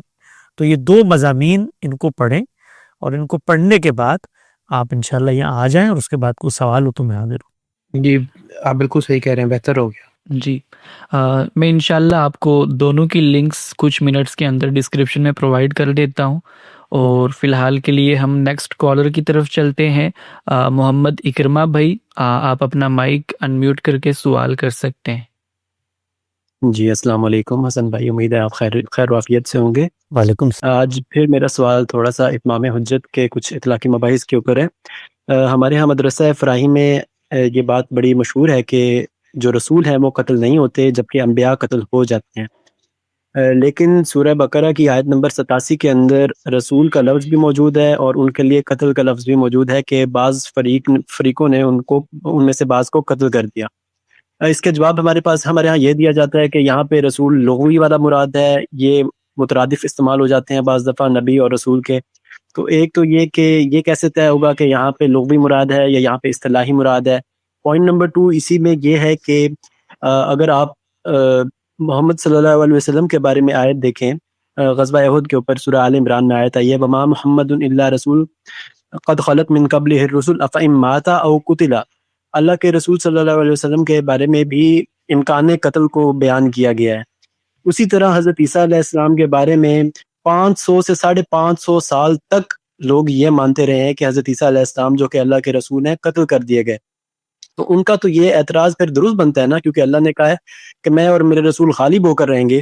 تو 500 سال تک یہودی تو یہی مانتے رہے کیونکہ یہ غالب آ چکا تھا، اس لیے یہ رسول نہیں ہو سکتا. تو یہ بتا دیجیے گا کہ یہ قتل والی بات کس حد تک درست ہے، اور اس کے اوپر کوئی نص قطعی وارد ہے یا نہیں ہے؟ شکریہ. جی دیکھیے، اس کے اندر چند چیزیں ہیں جو سمجھنے کی ہیں. پہلی چیز یہ ہے کہ اللہ تعالیٰ جب کسی شخص کو رسالت کے منصب پر فائز کرتے ہیں تو اس کا جو مشن ہے، اس مشن کی تکمیل تک وہ عذاب کا فیصلہ نہیں کرتے، اس لیے کہ عذاب تب آنا ہے کہ جب پیغمبر نے وہ کام انجام دے دیا ہو جس کی بنیاد پر جزا و سزا مرتب ہونی ہے. اب یہ ناگزیر ہے کہ جزا و سزا سے پہلے پیغمبر کا مشن پایہ تکمیل تک پہنچے، گویا اتمام حجت ہو جائے، اس کے بعد جزا و سزا کا معاملہ ہو. اگر پیغمبر کا مشن پایہ تکمیل تک نہیں پہنچا تو اس کا آپ سے آپ تقاضا یہ کہ پھر جزا و سزا نہیں ہو سکتی. اور اگر وہ پایہ تکمیل تک نہیں پہنچا تو اس کا مطلب پیغمبر کو اللہ تعالیٰ نے جو کام کرنے کے لیے مبعوث کیا تھا وہ کام ادھورا رہ گیا ہے. ادھورا رہ گیا ہے، گویا اللہ تعالیٰ اس دنیا میں جو اپنی نشانی اور حجت قائم کرنا چاہتے تھے وہ کام اب نہیں ہو سکا، اور اللہ کے اس مشن میں ایک تعطل آ گیا ہے کیونکہ اللہ کے بندوں نے اللہ کے اس مشن کو پورا نہیں ہونے دیا. گویا کہ اللہ تعالیٰ یہ قدرت، یہ صلاحیت نہیں رکھتے تھے کہ وہ زمین پر اپنی حجت قائم کرنے کا ارادہ کر کے کسی کو بھیجتے ہیں، لیکن روئے زمین پر موجود لوگ اس اللہ کی مشیت کو پورا نہیں ہونے دیتے. اگر آپ یہ بات مان لیں کہ پیغمبر اپنے مشن کی تکمیل سے پہلے رخصت ہو جائے گا تو یہ جو سارے امکانات میں نے آپ کو بتایا یہ ماننا پڑیں گے. پیغمبر کے بارے میں یہ بتا دیا ہے کہ جس وقت وہ اللہ کی بات کر رہا ہوتا ہے تو وہ اللہ کی حفاظت میں ہوتا ہے، واللہ عاصمک من الناس. تو اللہ تعالیٰ آپ کو بچاتے ہیں ان چیزوں سے. اسی کی شہادت ہمیں تاریخ بھی دیتی ہے کہ جس وقت پیغمبر صلی اللہ علیہ وسلم پر اقدام قتل کی کوشش کی گئی تو اس موقع پہ اللہ تعالیٰ کی غیر معمولی نصرت کا ظہور ہوا اور اللہ تعالیٰ نے آپ کو محفوظ رکھا. یہی معاملہ سیدنا مسیح کے ساتھ ہوا کہ جس وقت سیدنا مسیح کے قتل کے در پہ لوگ ہوئے تو اللہ تعالیٰ نے ان کو موت دی قرآن مجید کے مطابق، اور ان کو اوپر اٹھا لیا اور ان کی لاش کی بے حرمتی کی اجازت نہیں دی. تو یہ بات آپ ذہن میں رکھیں کہ قرآن مجید نے یہ بتا دیا ہے کہ جب تک مشن جاری ہے اس وقت تک یہ کام نہیں ہو سکتا. اس کو قرآن مجید نے ایک دوسری جگہ پر یوں بیان کیا کہ مشن کے بعد جو نتیجہ ہے وہ کیا پیغمبر کی موجودگی میں ہی آئے گا یا پیغمبر رخصت ہو سکتے ہیں. تو وہ اللہ تعالیٰ نے دوسری جگہ بتایا ہے کہ یہ ممکن ہے کہ تمہاری زندگی میں ہم یہ نتیجہ دکھا دیں، اور یہ بھی ممکن ہے کہ تمہارے مرنے کے بعد یہ نتیجہ جو ہے یہ سامنے آئے. قرآن مجید کی ان آیات کا آپ مطالعہ کریں تو وہاں صراحتاً یہ بات بیان ہوئی ہے کہ ہو سکتا ہے کہ تمہاری زندگی میں یہ نتیجہ ہم تمہیں دکھا دیں، اور ہو سکتا ہے کہ بعد الذی نعدہم، کہ تمہارے بعد اس چیز کا جس کا ہم نے وعدہ کیا ہے اس کو ہم یہاں پر لوگوں کے سامنے کھول کے رکھتے ہیں. تو یہ چیز پیش نظر رہے کہ پیغمبر کے مشن کے دوران ہاتھ نہیں لگایا جا سکتا، اور مشن کی تکمیل کے بعد عذاب کے آنے تک پیغمبر کا روئے زمین پر زندہ ہونا یہ کوئی ناگزیر تقاضا، یہ شرط نہیں ہے. نہ اس سے وہ جو خدا کی پوری اسکیم ہے پیغمبر کو بھیجنے کی وہ اس سے متاثر ہوتی ہے. تو ان دو چیزوں کو اگر آپ سامنے رکھیں گے تو اب تیسرا سوال یہ پیدا ہوتا ہے کہ اب اگر پیغمبر نے رخصت ہونا ہے تو رخصت ہونے کا جو عمل دنیا میں ہوگا وہ کیا طبعی موت کا ہوگا یا اس کے اندر کوئی اس طرح کا حادثہ بھی پیش آ سکتا ہے؟ تو قرآن مجید نے اس بات کی کہیں نفی نہیں کی کہ اس دورانیے میں اگر پیغمبر رخصت ہوتے ہیں تو وہ لازماً طبعی موت ہوں گے. تو اگر اس باب میں اگر مثال کے طور پہ پیغمبر کو قتل کر دیا جاتا ہے اور وہ رسول ہے، تو اس سے پورا کا پورا جو نظریہ اور فلسفہ ہے اس پر کوئی اعتراض پیدا نہیں ہوگا۔ اس بات کو سمجھ لیں کہ اما نرینک بعد الذی نعدہم او نتوفینک، قرآن مجید نے خود یہ بتا دیا ہے کہ یا پیغمبر اپنی موجودگی میں ان نتائج کو دیکھ لے گا، یا اس کے بعد، اس کے رخصت کرنے کے بعد اللہ تعالیٰ زمین پر وہ نتائج دکھائے گا۔ تو اس پس منظر میں اگر آپ ان چیزوں کو سمجھیں گے تو بات واضح ہو جائے گی۔ باقی آپ نے دوسرا سوال کیا تھا کہ یہ کیسے معلوم ہوتا ہے کہ وہ رسول اس معنی میں ہے، یا ارسلنا رسول بھیجنے کے معنی میں ہے، یا کسی اور کو بھیجنے کے معنی میں ہے، یعنی وہاں پر لغوی معنی اس کا مراد ہے، مفہوم مراد ہے، یا اصطلاحی لفظ جو رسالت کا ہے، تو یہ زبان کے استعمالات ہیں۔ اس پر بڑی تفصیل سے اگر البیان میں جہاں جہاں یہ آیا ہے آپ اس کو کھول کر پڑھیں تو وہاں ان قرائن اور شواہد کو واضح کر دیا گیا۔ جی بہت شکریہ حسن بھائی۔ نیکسٹ کالر ہمارے ساتھ موجود ہیں شہریار بھائی، آپ اپنا مائک انمیوٹ کر کے سوال کر سکتے ہیں۔ السلام علیکم، سمجھ رہے ہیں مجھے؟ یہ آس پاس جی وعلیکم جی آپ کی آواز آ رہی ہے، آپ سوال کر سکتے ہیں۔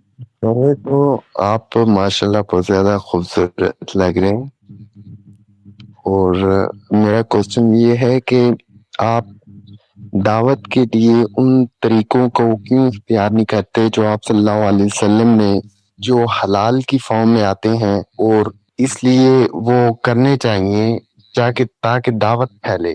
فار ایگزامپل آپ کا کرتا نہ پہننا، اور جیسے ماشاءاللہ آپ نے آج پگڑی اڈاپٹ کر لی ہے، اور پاکستان میں جیسے انجینئر محمد علی مرزا اپنی دعوت کو لے کے چل رہے ہیں، تو اس طرح آپ کیوں نہیں آتے؟ کیا وجہ ہے؟ وہ کیا چیز ہے اگر اس کو آپ متعین کر کے بتا سکیں، جس کو اپنایا گیا ہے اور اس کو اپنانا چاہیے، جن صاحب کا آپ نے ذکر کیا، ان کو کیا پہلو ہے جس کی طرف توجہ مقصود ہے؟ فار ایگزامپل یہ پگڑی جو ماشاءاللہ آپ نے آج پہنی ہے بہت زیادہ خوبصورت لگ رہے ہیں، اور کرتا پہننا اور بال رکھنا، اور ایک پاکستان میں رہ کے ایسے سٹائل میں وہ، یعنی ان کے ایسا سب کچھ بیہیو جس کی وجہ سے دیکھیں یہ ایک بہت بڑا ٹروتھ ہے کہ غامدی صاحب جو ان سے وہ کافی عرصہ پہلے سے بہت بڑے انسان ہیں، لیکن ان کی جو دعوت حق ہے وہ مجھے جو لگتا ہے وہ اس لیے نہیں پھیلی کہ انہوں نے ایسے موڈ اختیار نہیں کیے۔ اگر وہ ایسا موڈ اختیار کرتے تو کروڑوں لوگ ہیں، چلو کروڑوں کا لفظ غلط ہے، تو لاکھوں لوگ ہیں جو آج بھی آپ کو سننا چاہتے ہیں، لیکن ان تک آپ کی دعوت حق نہیں پہنچ سکی۔ آپ کا سوال واضح ہے میرے بھائی۔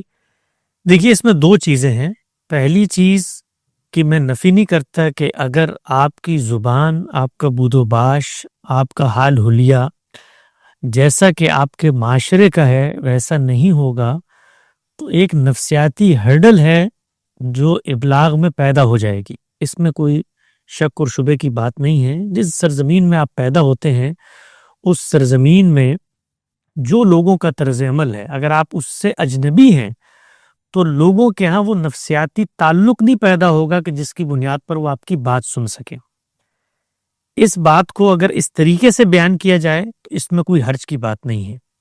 خود ہر جگہ پر، ہر معاشرت میں کچھ چیزیں مقامی شاعر کی حیثیت اپنا لیتی ہیں۔ مثال کے طور پہ آپ نے ڈاکٹروں کو دیکھا ہوگا، ان کے پیشے کے تقاضے کے نتیجے میں ایک خاص جامہ زیبی ہے جو وہ متعین ہو جاتی ہے، مثلا وہ ایک خاص نوعیت کا لباس پہنتے ہیں یا گاؤن پہنتے ہیں۔ یہی معاملہ باقی جگہوں پہ نظر آتا ہے۔ اگر مذہبی علماء اپنے کلچر کے لحاظ سے، اپنی علاقائی روایات اور رسوم کے لحاظ سے کسی لباس کو اپناتے ہیں اور اس لباس کا فروغ مذہبی طبقے میں کرنا چاہتے ہیں تو میرے نزدیک اس میں کوئی حرج کی بات نہیں ہے، لیکن اس کو اسی پس منظر میں ہونا چاہیے ہے کہ یہ ہمارے کلچر یا روایت کا تقاضا ہے۔ اس کو اگر آپ دین اور مذہب کا تقاضا بنا کر پیش کریں گے اور اس سے اس چیز کو حاصل کرنا مقصود ہوگا کہ اس کے نتیجے میں سننے والوں کے ہاں دعوت کا فروغ ہو جائے گا، تو یہ ایک بہت بڑا گھپلہ ہے جس سے مسلمانوں کو پناہ مانگنی چاہیے۔ میں ایک پس منظر ایک روایت میں پیدا ہوا. پگڑی میں نے آج پہلی دفعہ نہیں پہنی. میں اپنے مدرسے کے اور دور طالب علمی میں کوئی 5-6 سال سے پگڑی پہنتا تھا. اس کے بعد ٹوپی پہنتا ہوں. کیوں پہنتا ہوں؟ اس لیے پہنتا ہوں کہ جس معاشرت میں پلا بڑا ہوں اس معاشرت میں یہ لباس کا حصہ سمجھا جاتا ہے. میں اس کو کسی دینی استدلال اور پس منظر کی وجہ سے نہیں پہنتا. صلحاء کا لباس ہے, مذہبی علماء اس کو اپنائے ہوئے ہیں, مذہبی علماء کی ایک معاشرت ہے جس کے اندر ان کا لباس وجود پذیر ہوا ہے. تو اس پس منظر میں ٹوپی پہنتا ہوں. ہمارے ہی حلقہ فکر میں بہت سارے لوگ شامل ہوئے ہیں غامدی صاحب کی دعوت و فکر کو سن کے. وہ جن پس منظر سے آئے ہیں وہاں پر جو لباس پہنا جاتا ہے وہ لباس پہنتے ہیں. مثال کے طور پہ کوئی جدید تعلیم کے پس منظر سے آیا ہے اور وہ نارمل پینٹ شرٹ پہنتا ہے تو ہمارے اس فکر کے علماء اکرام میں آپ کو پینٹ شرٹ پہنے بھی لوگ نظر آئیں گے. اب اگر آپ یہ تقاضا کریں کہ چونکہ مذہبی لوگ اس طریقے کا خاص حال حلیہ اپناتے ہیں لہٰذا وہ لوگ اپنی معاشرت اپنے رسوم و رواج سے ہٹ کر اس لیے اس کو اپنائیں تاکہ لوگ ان کی بات سن لیں, تو یہ بڑی بے ذوقی اور پستی کی علامت ہوگی. لوگ ہمیشہ استدلال پر بات سنتے ہیں اور لوگوں کو یہ بھی سمجھنا چاہیے ہے کہ اگر کسی کی کوئی خاص مذہبی پس منظر کی تہذیبی جامہ زیبی ہے تو اس کی وجہ اس کا کلچرل تعلق ہے نہ کہ اس کے دینی نظریات ہیں. تو ان لوگوں کی بھی بات سننی چاہیے ہے جو اس طرح کے لباس کو پہن کے نہیں آتے, یہ سمجھتے ہوئے کہ یہ لباس ان کی معاشرت اور ان کی تہذیب میں اس طریقے سے قابل قبول نہیں تھا. ہمارے لیے یہ چیز بالکل اسی طرح سے ایک ناگزیر حصہ بن گئی جیسے جسم کی کوئی چیز ہوتی ہے. یعنی ننگے سر اگر آپ بیٹھتے ہیں اپنے بزرگوں کے سامنے اپنے علماء کے سامنے تو یہ ہماری مذہبی معاشرت میں بے ادبی سمجھی جاتی ہے, اس کا دین سے کوئی تعلق نہیں ہے. اور یہ بات بھی آپ پیش نظر رکھیں کہ بر صغیر کی جو مذہبی معاشرت ہے وہ اصل میں ڈاکٹر منظور احمد صاحب کے بقول مغلیہ دور کے جو درباری آداب تھے, جو روزمرہ تھی, جو رہن سہن تھا, اس کی غمازی کرتی ہے. یعنی بڑے آئے ہیں تو آپ اٹھ کر کھڑے ہو گئے ہیں, پست آواز میں آپ نے بات کی ہے, کسی صاحب اختیار کو دیکھ کر رستہ بدل لیا ہے. یہ تعظیم تھی جو ایک معاشرت میں پیدا ہوئی, اسی کو مذہبی علماء نے بھی اپنایا اور اپنا کر ایک تہذیبی قدر کے طور پر اگلی نسلوں کو منتقل کر دیا ہے. تو اس کو اس پس منظر میں دیکھنا چاہیے, نہ کسی شخص کی بات اس لیے سننی چاہیے کہ اس نے پگڑی پہنی ہوئی ہے یا اس نے علماء جیسا لباس پہنا ہوا ہے. بات ہمیشہ استدلال کی بنیاد پر سمجھی جاتی ہے اور استدلال کی بنیاد پر رد کی جاتی. جی بہت شکریہ شہریار بھائی. نیکسٹ بھائی ہے ہمیں جوائن کیا ہے جورنو ہندی کے نام سے, آپ اپنا مائک انمیوٹ کر کے سوال کر سکتے ہیں. السلام علیکم ورحمۃ اللہ وبرکاتہ. حسن الیاس بھائی کیسے ہیں آپ؟ اللہ سے شکر, یہ دعائیں. سبحان اللہ, آج واقعی میں آپ اچھے لگ رہے ہیں بنسبت اور دنوں کے. اللہ آپ کو خوب مزید اچھا بنائے, اچھا آپ رہیں, صحت مند رہیں. حسن بھائی, میں خود علماء کرام کو سنتا رہتا ہوں تو اکثر میرے ذہن میں ایک سوال آتا ہے کہ ایک لفظ استعمال کیا جاتا ہے اہل سنت والجماعت, اور یہ جو ٹرم ہے یہ اس کو ایسے پیش کیا جاتا ہے کہ جو چاروں جو امام تھے وہ اہل سنت والجماعت کے پارٹ تھے, اور پھر یہ اس طور پہ پیش کیا جاتا ہے کہ کچھ لوگ ہوں گے جو لوگ کہ ایسی فکر رکھتے ہیں جو ان سے اختلاف رکھتے ہیں تو ممکن ہے کہ وہ اہل سنت والجماعت سے باہر ہوں. تو مجھے آپ سے یہ سمجھنا تھا کہ کیا اس ٹرم کو اہل سنت والجماعت کو ایز این اصطلاح آپ ایکنالج کرتے ہیں اور آپ کیسے دیکھتے ہیں اس پورے موضوع کو؟ اہل سنت والجماعت کیا ہے, اس کے عقائد کیا ہیں, اس کے اوپر ہم نے ایک بہت ہی تفصیلی سیریز کی ہے جس کا نام ہے عقائد سیریز.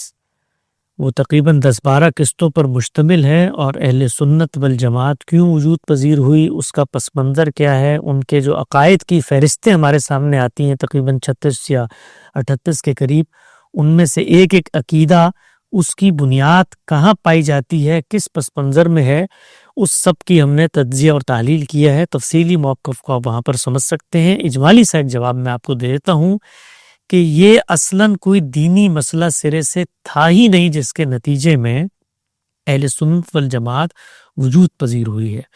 یہ اصلاً ایک سیاسی نظریے سے اپنے آپ کو الگ کر کے اپنا ایک علیحدہ تشخص قائم کرنے کی ضرورت تھی جس کے پس منظر میں جماعت وجود پذیر ہوئی ہے.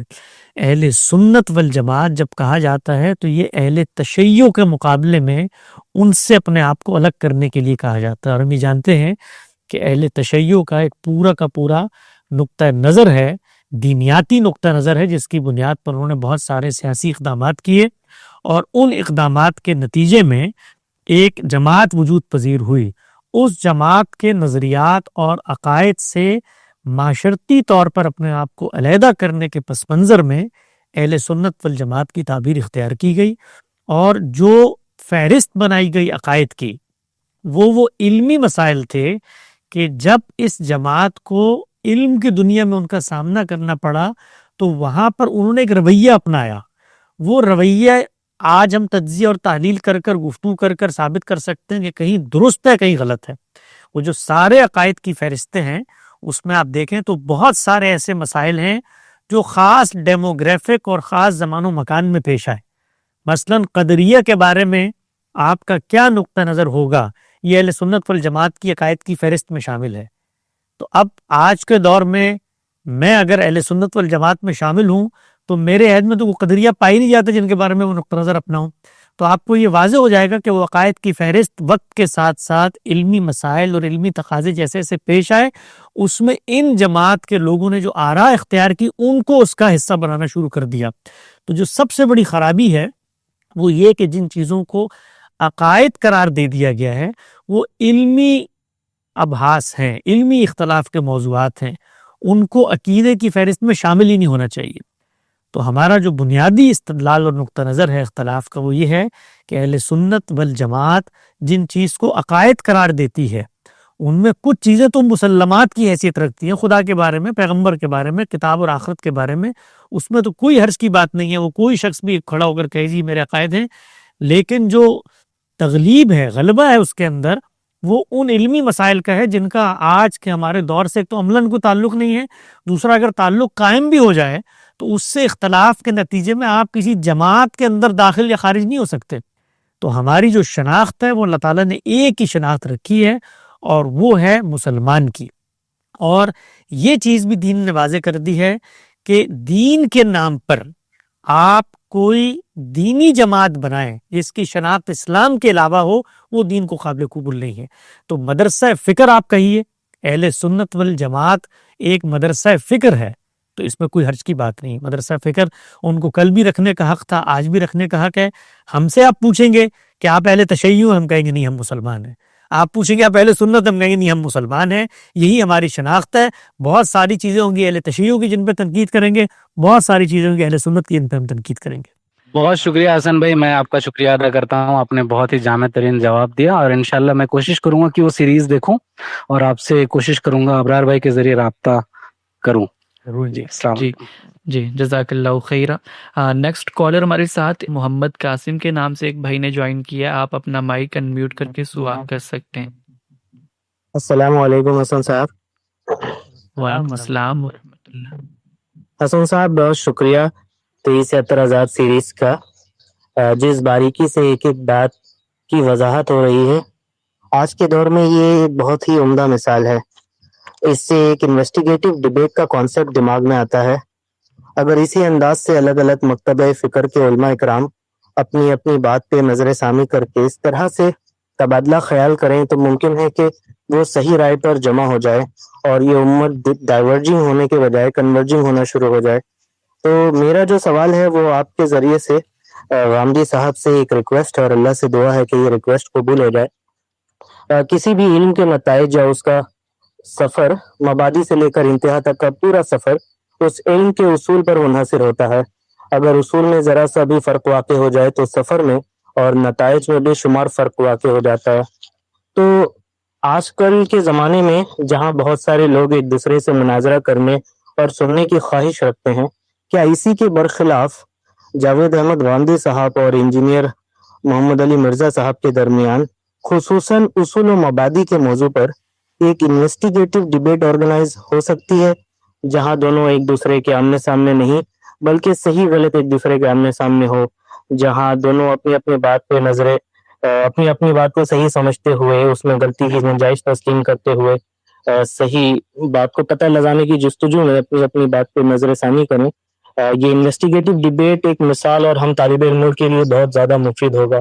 تو اگر کوئی ممکن ہو تو سر پلیز یہ ریکویسٹ قبول کرا دیجیے کوئی طرح سے. جی دیکھیے، اس سے پہلے علماء اپنے اپنے اختلافات کو مختلف مضامین کی صورت میں لکھ کر شائع کرتے رہے ہیں، اور یہ روایت ہماری جو امت کی معلوم علمی تاریخ ہے اس کے اندر جا بجا نظر آتی ہے. اس چیز میں اصلاً کوئی حرج نہیں ہے کہ دو صاحب علم بیٹھیں اور بیٹھ کر مختلف امور پر تبادلہ خیال کریں اور اپنی اپنی آراء کا اظہار کریں. ایک دوسرے سے وہ سوال کرنا چاہتے ہیں تو وہ سوال کریں. مختلف ادوار میں خود غامدی صاحب کو آپ نے دیکھا ہوگا کہ وہ ایسے فورمز پہ شریک ہوئے کہ جہاں پر مختلف الخیال علماء موجود ہیں. خود ان کا پروگرام ایک لمبے عرصے تک غامدی پروگرام جیو پہ جاری رہا. وہاں پر علماء اکرام تشریف لاتے تھے، اپنا استدلال پیش کرتے تھے. پھر آج اسلام کے اندر بڑی بارکۃ الآراء اور معروف ڈیبیٹ ہے، گفتگو ہے، مکالمہ ہے ڈاکٹر اسرار احمد صاحب کے ساتھ. اسی طریقے سے جیو کے اوپر ہی پروگرام الف کے نام سے ہوتا تھا، وہاں تصوف کے موضوع پر پہلے تصوف کے ساتھ مکالمہ ہے. تو یہ چیز اپنی ذات میں کوئی ممنوعات دین میں سے نہیں ہے کہ یہ کام نہیں ہو سکتا، یہ اس کے اندر کوئی اخلاقی مسئلہ ہے، یہ ہو سکتا ہے. اگر کوئی شخص چاہتا ہے اس کو کرنا تو اس کے لیے کوئی دینی، فکری، اخلاقی نوعیت کی قدغن نہیں عائد کی جا سکتی. لیکن میں اس سے آگے بڑھ کے ایک اور بات کرتا ہوں. وہ بات یہ ہے کہ موجودہ دور میں لوگوں نے جو انٹرٹینمنٹ کی فطری ارج ان کے اندر موجود تھی، جو فطرت نے رکھی تھی، مذہبی ذہن نے اس فطری انٹرٹینمنٹ کی ارج کو بجائے یہ کہ فنون لطیفہ کے ذریعے پورا کیا جائے، اس باب میں بھی مذہب کی خدمات حاصل کر لی ہیں. گویا ان کے لیے اب تفریح طبع کا موضوع بھی مذہب بن جاتا ہے، اور اس کی جو ایک بہت بڑی علامت ہوتی ہے وہ اس نوعیت کی ڈیبیٹس ہوتی ہیں. یہ جو ڈیبیٹ ہوتی ہے یہ کرنے والا اور سننے والا دونوں اس نیت سے نہیں کر رہے ہوتے. کرنے والے کی نیت کیا ہوتی ہے کہ وہ اپنے مقدمے کو اپنے ماننے والوں کے سامنے ایک محکم مقدمہ بن کر سامنے بیٹھے ہوئے شخص کو ریفیوٹ کر کے شکست دے، تاکہ جو لوگ سننے والے ہیں وہ اس کی واہ واہ کریں اور اس کو داد دیں. اور دیکھنے والوں کی کیا نیت ہوتی ہے؟ وہ یہ ہوتی ہے کہ ہم جس شخص کو مانتے ہیں یا جس پر ہمارا اعتماد ہے، دیکھو وہ اب اپنے فریق مخالف کو کیسے چت کرے گا. آپ یہ دیکھیے اس وقت یہ جو کلپس کٹ کے بنتے ہیں، یہ جو میمز بنتی ہیں، یہ اسی نفسیات کا اظہار کر رہی ہوتی ہے، اور یہ سب علمی ڈیبیٹس میں سے نکلی ہوئی ہوتی ہیں. آپ دیکھیے کہ آپس میں کوئی سنجیدہ گفتگو ہو رہی ہے، اس میں سے وہی چیز نکلے گی. کیوں؟ کیونکہ ہم لوگ اس کو ایک باطن کے اندر ایک ارج ہے تفریح کی، انٹرٹینمنٹ کی، وہ مذہبی ڈیبیٹ سے حاصل کرنا چاہتے ہیں. وہ اعتزاز کہ یہاں سوال ہو، وہاں جواب ہو، ترکی بترکی مکالمہ، اور ایک جو ہے دوسرے کو چت کرے اور دوسرا پکڑ کے پھر اس کو بغلی مارے. یہ سب چیزیں جو ہیں یہ تفریح کا باطن میں ذریعہ بنتی ہیں، یہ خالص علم کی ارج نہیں ہوتی. خالص علم کی ارج کیا ہے؟ وہ یہ کہ لوگ زندہ ہیں، لوگوں کا آپس میں رابطہ ہے، وہ ایک دوسرے سے بات کریں، مکالمہ کریں، گفتگو کریں، اور مقصود یہ نہ ہو کہ وہ دنیا کے سامنے آئے، مقصود یہ ہو کہ ہم دوسرے کا موقف سمجھیں، دوسرے کا علمی استدلال جانیں، اور اپنی تنقید پیش کرنے سے پہلے اس کے سامنے رکھیں کہ وہ اس کے بارے میں کیا کہتا ہے. یہ کام ہے جو ہونے والا ہے. جو کام نہیں ہو رہا، یعنی کوئی صاحب علم اٹھتا ہے، وہ گھنٹوں میں روز دیکھتا ہوں غامدی صاحب کے اوپر افکار پر تنقید، نہ بات سمجھی، نہ موقف جانا، نہ اس تنقید کے نتیجے میں جو ان کا نقطہ نظر بنتا ہے اس کو سمجھا. جب یہ سب کچھ نہیں سمجھا تو ایک ون وے ٹریفک ہے جو اس نے چلا دی. تو ہونا جو چاہیے وہ یہ کہ یہ لوگ رابطہ کریں. اور غامدی صاحب کا تو یہ معاملہ ہے کہ طالب علموں کے لیے، علمی استفادہ کرنے والے یا تنقید کرنے والے لوگوں کے لیے ہر وقت ان کے دروازے کھلے ہیں، اور وہ اس کی دعوت دیتے ہیں. کوئی ناقد ان سے رابطہ کر کر ان کا موقف سمجھنا چاہتا ہے، بات کرنا چاہتا ہے، اس کے لیے وہ ہر وقت حاضر ہیں. اور آپ نے ایک اور تجربہ کر کے بھی دیکھ لیا ہوگا کہ جس وقت کسی صاحب علم کو موقع دیا جائے کہ وہ علمی فکری انداز میں اپنا مقدمہ پیش کرے، تو اب میں مثال کے طور پہ علماء کا نقطہ نظر پیش کرتا ہوں اعتراضات سیریز میں. آج تک ابھی اس سیریز کو تقریباً 5 سال ہونے والے ہیں، 200 کے قریب ہم نے قسطیں پوری کی، ریکارڈنگ اگرچہ کوئی 300-350 کے قریب ہم نے کی. خود اس تصحیح میں کہ ہم اگلے کا موقف کیسے پیش کر رہے ہیں 100-125 کے قریب ریکارڈنگیں ہم نے ضائع کر دی کہ نہیں اس میں یہ نہیں ہو سکتا کہ کوئی دوسرا شخص اٹھ کر یہ کہے کہ میرا تو یہ موقف ہی نہیں ہے. تو ہم نے یہ صحیح کر کے یہ ثابت کرنے کی کوشش کی ہے کہ دیانت داری کے ساتھ آپ دوسروں کا موقف پیش کر کے بھی اس پر تنقید کر سکتے ہیں. آج تک کسی صاحب علم نے مجھ سے رابطہ کر کے یہ نہیں کہا کہ اعتراضات سیریز میں آپ نے غامدی صاحب کے سامنے روایتی علم کا جو موقف پیش کیا ہے یہ بات تو ہم کہتے ہی نہیں ہیں. اور اس کے نتیجے میں جو موقع ملا کسی بھی صاحب علم کو اپنا علمی سفر، فکری سفر، اپنا پورا کا پورا استدلال بیان کرنے کا، وہ کبھی بھی اس طرح کے مکالمے اور ڈیبیٹ میں مل ہی نہیں سکتا، اس لیے کہ وہاں ترکی ب ترکی جواب دینا ہے. وہاں باہر کیف دماغ اس جگہ پر چلا جاتا ہے کہ یار یہ تو اب میں پیچھے ہٹ رہا ہوں، اب مجھے آگے بڑھ کے حملہ کر کے اس ڈیبیٹ میں فتح حاصل کرنی ہے.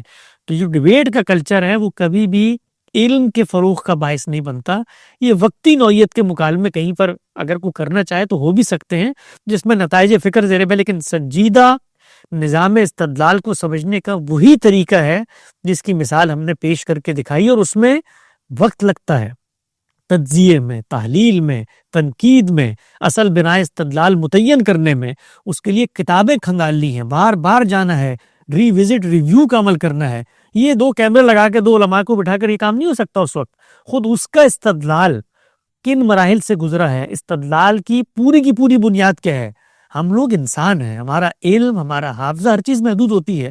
تو اس موقع پہ ایک دلیل ذہن میں نہیں آئی تو سننے والوں کو تاثر ہوا یار اس کا تو مقدمہ ہی کمزور ہے.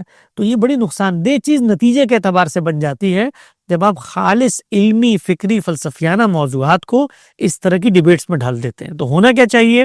ہونی 3 چیزیں ہیں. جس نے تنقید کرنی ہے وہ پہلے اپنا ربط قائم کرے اس شخص سے، اپنا مقدمہ اس کے سامنے رکھے. اگر اس نے اس کے بعد اس نتیجے پر پہنچ کے یہ فیصلہ کیا ہے کہ نہیں میں تو اس کی تنقید کا قائل نہیں ہوں، تو دوسرا کام اس نے کرنا ہے کہ اس کا استدلال اپنی تنقید کے ساتھ ایسے پیش کرنا ہے کہ یہ شخص بھی پکار اٹھے کہ ہاں یہی میری بات ہے، اور پھر وہ اس پہ تنقید کر اپنے پلیٹ فارم پہ. کوئی حرج کی بات نہیں ہے. اور جو تیسری چیز کرنی چاہیے وہ یہ کہ علم کی ڈیبیٹس اور علم کی تنقیدات، علم کے مسائل کو علم کے لب و لہجے میں ہونا چاہیے. وہ ان فتووں کی زبان میں نہیں ہونا چاہیے کہ غامدی صاحب تو جہالت کی معراج پہ پہنچ گئے ہیں، ان کو تو کچھ پتہ ہی نہیں ہے، اور تو وہ تو ہماری وجہ سے مشہور ہوئے تو ان کے فالوور ہی ہیں تو یہ ہیں اور وہ. یہ علم کا مزاج نہیں ہے. علم کا مزاج ہے ہم تلاش حق کی جستجو کے سچے طالب اور مسافر ہیں. اگر آپ پہنچ گئے تو آپ کے اندر خیرخواہی کا جذبہ ہونا چاہیے کہ یار ایک دوسرا شخص غلط جگہ پہ کھڑا ہوا ہے تو میں محبت سے، توجہ سے اس تک رابطہ کر کے بات پہنچاؤں، اس کے ماننے والوں کو توجہ دلاؤں. اس میں یہ کہ جی آپ کسی شخص کو باہر کر دیں، کسی شخص کو ریفیوٹ کر دیں، یہ علم کی خدمت نہیں ہوتی، اور اس کے نتیجے میں نفرتیں جنم لیتی ہے. پہلی نسل میں نہ لیں، دوسری نسل میں لیتی ہیں. اور بہت سارے ایسے لوگ جو ان نفرتوں کے خاتمے کی بات کرتے ہیں وہ ان انٹینشنلی نئی نفرتیں پیدا کرنے کا باعث بن جاتے ہیں. تو علم کے جو معاملات ہیں وہ علم کی گریس کے ساتھ، علم کے وقار کے ساتھ ہونے چاہیے. اس میں اس کی کوئی حیثیت نہیں ہوتی، کوئی اہمیت نہیں ہوتی کہ کسی شخص کو کتنا سنا جاتا ہے، اس کی یہ سبسکرائبر کیا ہے اور اس کی یہ ویورشپ کیا ہے، اور وہ ہمارے اور تمہارے درمیان یہ فیصلہ کریں گے. یہ چیزیں علم کے میدان کے قریب بھی نہیں آنی چاہیے. جی بہت شکریہ، جزاک اللہ خیرہ حسن بھائی، بہت خوبصورتی سے آپ نے بات واضح کی. نیکسٹ کالر ہے ہمارے ساتھ طلحہ علوی بھائی، آپ اپنا مائک انمیوٹ کر کے سوال کر سکتے ہیں. السلام علیکم حسن بھائی. وعلیکم السلام. حسن بھائی، رمضان المبارک کے حوالے سے کویسچن ہے، اس میں کافی خلط مبس بھی ہے. اتم الصیام الی اللیل کی جو آیت ہے، اس کی تفسیر میں ہمارے یہاں اہل تشیع اور اہل تسنن کے مابین افطار کے وقت میں اختلاف رائے ہے. تو اس میں پوچھنا یہ تھا کہ اللہ تعالیٰ کا مدعا اور اس کی منشا تو ایک ہی ہے، اور یہاں اہل سے کیا مراد ہے، اس کو اگر آپ واضح فرما دیں. اور چونکہ ہم مکتب فرائی والے یہ جانتے ہیں کہ متکلم مخاطب کی نفسیات اور اس کے علم کے مطابق بات کرتا ہے، تو عہد رسالت میں کیا اللیل کا معنی بالکل متعین تھا؟ اور اگر متعین تھا تو ہمارے ہاں کیا روایات کی وجہ سے سحر و افطار کے اوقات میں اختلاف ہوا ہے؟ اور یہ اختلاف کس نوعیت کیا ہے؟ کیا اس سے روزے میں تو کوئی فرق نہیں پڑتا؟ سرے سے کوئی فرق نہیں پڑتا. میں آج سن رہا تھا کسی عالم کی گفتگو اہل تشیعوں کے بارے میں وہ کر رہے تھے کہ ان کی ہر چیز الگ ہے، ان کا یہ بھی الگ وہ بھی الگ، اور اس پر انہوں نے بیان کیا ان کا تو روزہ بھی ہم سے الگ ہے اور روزہ کھولنے اور بند کرنے کے اوقات بھی ہم سے الگ ہیں۔ یہ ایک اتنی بڑی علمی بددیانتی ہے جو ہم لوگ اپنے باقی معاملات میں چونکہ اختلاف ہوتا ہے تو پوائنٹ اسکورنگ کے طور پہ کر رہے ہوتے ہیں۔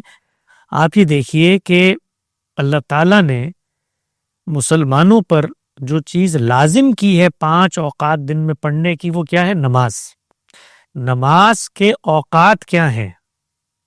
یہ خود نمازوں کے جو اسماء اور نام سنت کے ذریعے اجماع کے ذریعے منتقل ہوئے ہیں انہی کے اندر مضمر ہیں۔ فجر، ظہر، عصر، مغرب اور عشاء، یہ نام ہی ان کے اوقات ہیں۔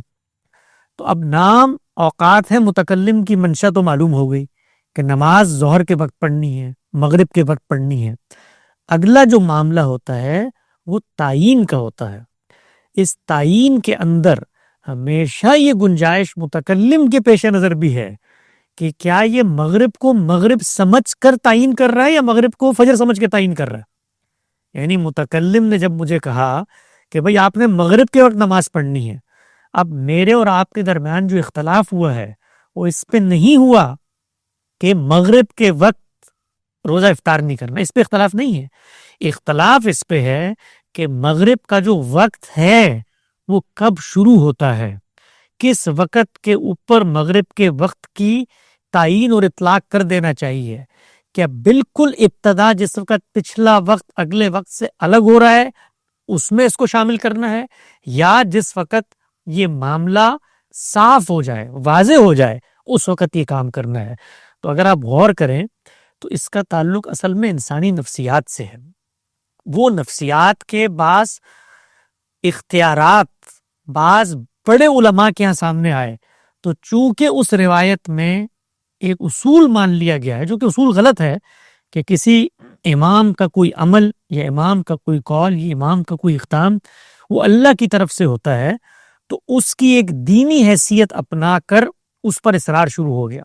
ورنہ نہ یہاں سے اصرار کرنے کی ضرورت تھی کہ آپ لازماً 6:25 اور 29 سیکنڈ پر روزہ کھولیں گے، اور نہ وہاں سے اصرار کرنے کی گنجائش تھی کہ جی یہ تو تحریک نفاذ فقہ جعفریہ ہے لہٰذا ہم تو اس کو نافذ کریں گے آج نہیں تو کل، اور اس وقت جو ہے روزہ کھلنا چاہیے۔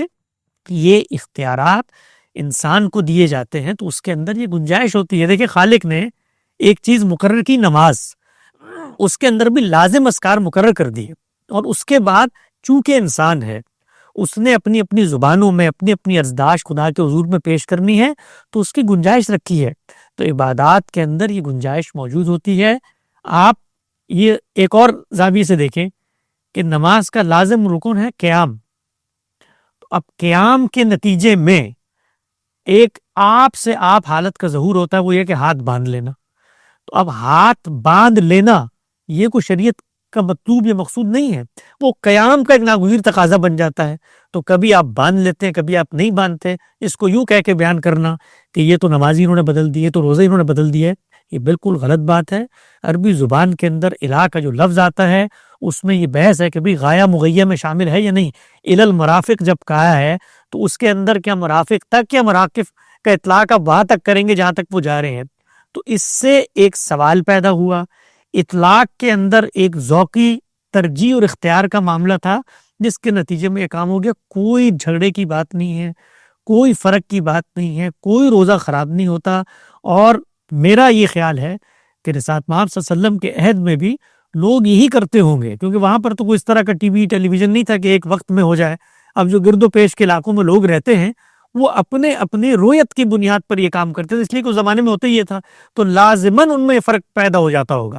کوئی 1 منٹ پہلے کر لیتا ہے، کوئی 1 منٹ بعد میں کر لیتا ہے، اس سے کوئی حرج نہیں ہے۔ اس کو ہمارے ہاں جو پوری کی پوری مخاصمت کی بنیاد بنا دیا گیا ہے، یہ بالکل غیر متعلق ہے۔ جی بہت شکریہ طلحہ بھائی ہمیں جوائن کرنے کے لیے۔ نیکسٹ کالر ہے ہمارے ساتھ جمال کے نام سے۔ جمال بھائی آپ اپنا مائک انمیوٹ کر کے سوال کر سکتے ہیں۔ السلام علیکم حسن بھائی۔ وعلیکم السلام۔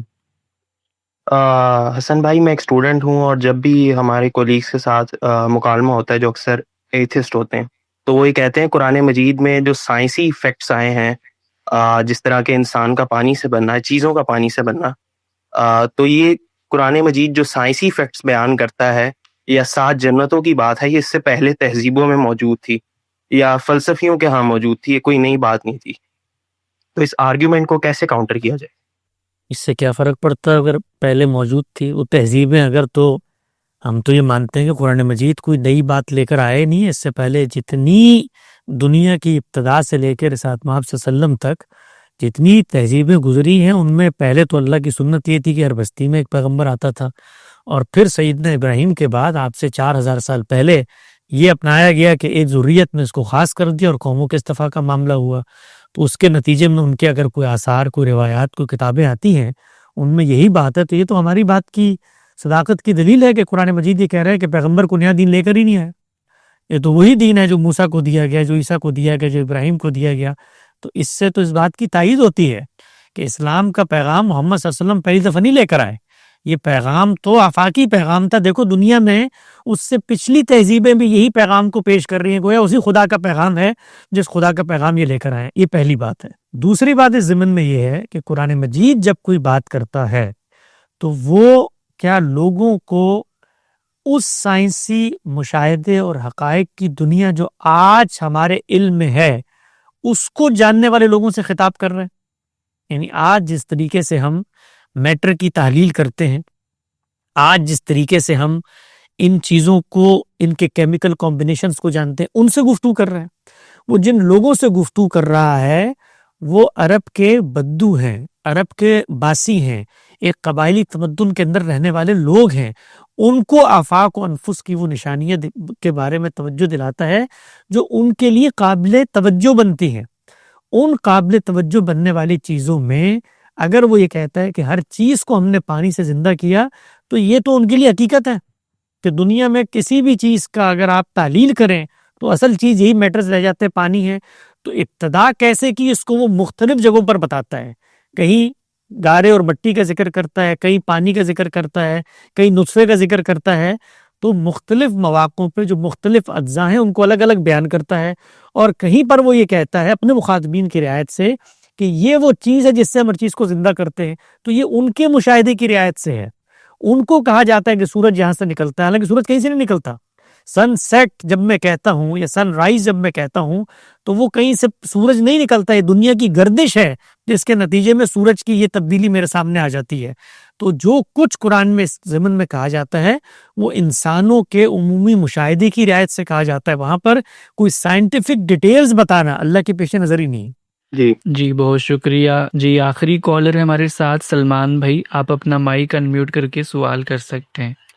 السلام علیکم ابرار بھائی. حسن بھائی خیریت سے ہیں؟ اچھا میرا سوال تو خیر اصولی تھا، لیکن میں اس کو شارٹ رکھنے کی کوشش کروں گا.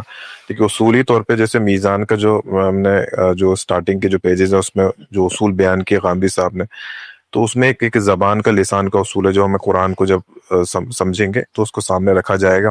اس کے حوالے سے غامدی صاحب سے ایک دو لائن پڑھ دیتا ہوں. لکھتے ہیں کہ ہمیں یہ بات تسلیم کرنی پڑتی ہے کہ قرآن کا کوئی لفظ اور کوئی اسلوب بھی اپنے مفہوم کے اعتبار سے شاذ نہیں ہو سکتا. وہ اپنے مخاطبین کے لیے بالکل معروف اور جانے پہچانے الفاظ اور اسالیب پر نازل ہوا ہے. زبان کے لحاظ سے اس کی کوئی چیز ایسی اندر کسی نوعیت کی کوئی غرابت نہیں رکھتی، بلکہ ہر پہلو سے صاف اور واضح ہے. چنانچہ پھر آگے بات چلتی، مطلب آپ کو موضوع واضح ہو گیا ہوگا. تو میں یہ بولنا چاہ رہا ہوں کہ جیسے اس میں یہ ایزیوم کر لینا کہ ہر بات جو قرآن جب بیان کرے گا مخاطبین سے اس میں کوئی غرابت نہیں ہوگی، وہ معروف ہوں گے، یہ ایزمپشن مطلب مجھے کم سے کم فٹ نہیں بیٹھتا قرآن کے کئی معاملات میں. مثال کے طور پہ اور میں مثال دیتا ہوں، جیسا کئی ایسے لفظ ہیں، کئی ایسے اسماء ہیں قرآن میں جس سے عرب خاص طور سے قریش کی بات کریں وہ واقف نہیں تھے. قرآن نے ان کو واقف کرایا، اس سے رسول نے واضح کرایا ان کو. ایک پوائنٹ یہ ہو گیا. دوسری بات یہ ہو گئی کہ زبان جب خود سفر اپنا طے کرتی ہے تو وہ وسیع تو ہوتی جاتی ہے لیکن وہ پیور سے امپیور کی طرف بھی جاتی رہتی ہے. تو اگر سے 1400 سال پہلے کے مخاطبین کی جو لسان ہے اس کو ہم پیور مان لیں، یہ اپنے آپ میں غلط ایزمپشن ہوگا، کیونکہ اس سے پہلے بھی زبان اپنا سفر طے کر چکی ہوگی. اس میں انہوں نے اپنے سلینگس داخل کیے ہوں گے، اپنے اسما داخل کیے ہوں گے، معنی کو کہیں مخصوص کر لیا ہوگا، کہیں جنرل کر لیا ہوگا.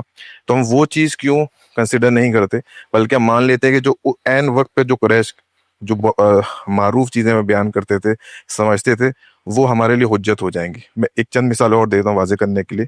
جیسے ایک تحقیق ہے اس میں جس میں انہوں نے پورے ایسے ورڈز قرآن کے لکھے ہیں جو عرب کی لسان میں تھے ہی نہیں, وہ استعمال ہی نہیں کرتے تھے, یہیں یوں کر لیں ان کے لیے بالکل غریب تھے اور شاذ تھے. مثال کے طور پہ ہائی تلک یا السماوات, ایک تو سماوات ہوتا ہے زبر کے ساتھ, ایک ہے سماوات, وہ ان کے لسان میں نہیں تھا. یا امنیتی ہی یا سلسبیل یا اللہم یا جہنم.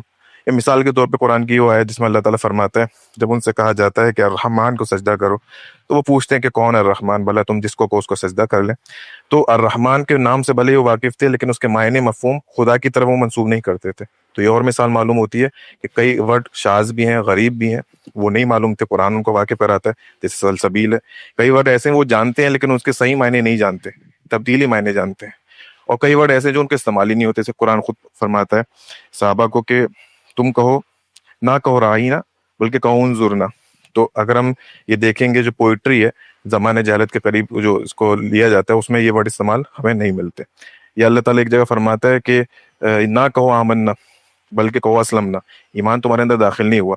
تو اسلمنا اور آمنا کا جو فرق اس قرآن کی آیت میں اللہ تعالیٰ بیان کر رہا ہے وہ عرب میں کوئی رائے جو مفہوم میں نہیں تھا. تو خیر میں شارٹ میں رکھا, میں آپ کی طرف دیتا ہوں سوال. دیکھیے یہ بحث کوئی نئی بحث نہیں ہے جس کی طرف آپ نے توجہ دلائی ہے یا جس کے نظائر و شواہد آپ نے پیش کی ہیں. بڑی قدیم بحث ہے اور ہمارے ہاں مفردات القرآن کے نام سے بالخصوص راغب اصفہانی صاحب نے جو چیزیں جمع کی ہیں ان میں اس کی باقاعدہ ڈسٹنکشن کی ہے کہ کون سے الفاظ تھے جن سے عرب واقف نہیں تھے, وہ کون سے الفاظ تھے کہ جن کے بارے میں عجمی الفاظ تھے وہ اس کا حصہ بن گئے یا قرآن مجید میں اس پس منظر میں زیر بحث آئے. میں اس بحث میں جائے بغیر ایک منٹ کے لیے ایک سوال آپ سے کرنا چاہتا ہوں کہ جس وقت اللہ تعالیٰ قرآن مجید میں یہ کہتے ہیں کہ ہم نے اس کو واضح عربی زبان میں نازل کیا ہے, تو اس اللہ کے دعوے کو آپ کیسے لیتے ہیں؟ اس دعوے کو ہم اسی طرح سے لیتے ہیں کہ جب اللہ تعالیٰ یہ کلام مخاطب کرے گا, یعنی کہ جو سننے والے ہوں گے چاہے وہ قریش ہو یا بنی اسرائیل کا گروہ ہو, تو ان کو بعد وہ صحیح اور آسان لینگویج میں آسان طریقے سے پہنچا دی جائے گی. اس کا مطلب یہ نہیں ہے کہ لسان خود اپنے آپ میں وہ کیپیسٹی رکھتی ہے کہ وہ واضح, بلکہ جو رسول اس کو پہنچا رہا ہے وہ ان کو واضح کرتے ہیں. ایک سیکنڈ, یہ رسول ابھی بیچ میں نہیں آیا. اللہ تعالیٰ نے فرمایا کہ یہ کلام میں نے بلسان عربی مبین نازل کیا ہے, واضح ترین عربی زبان میں.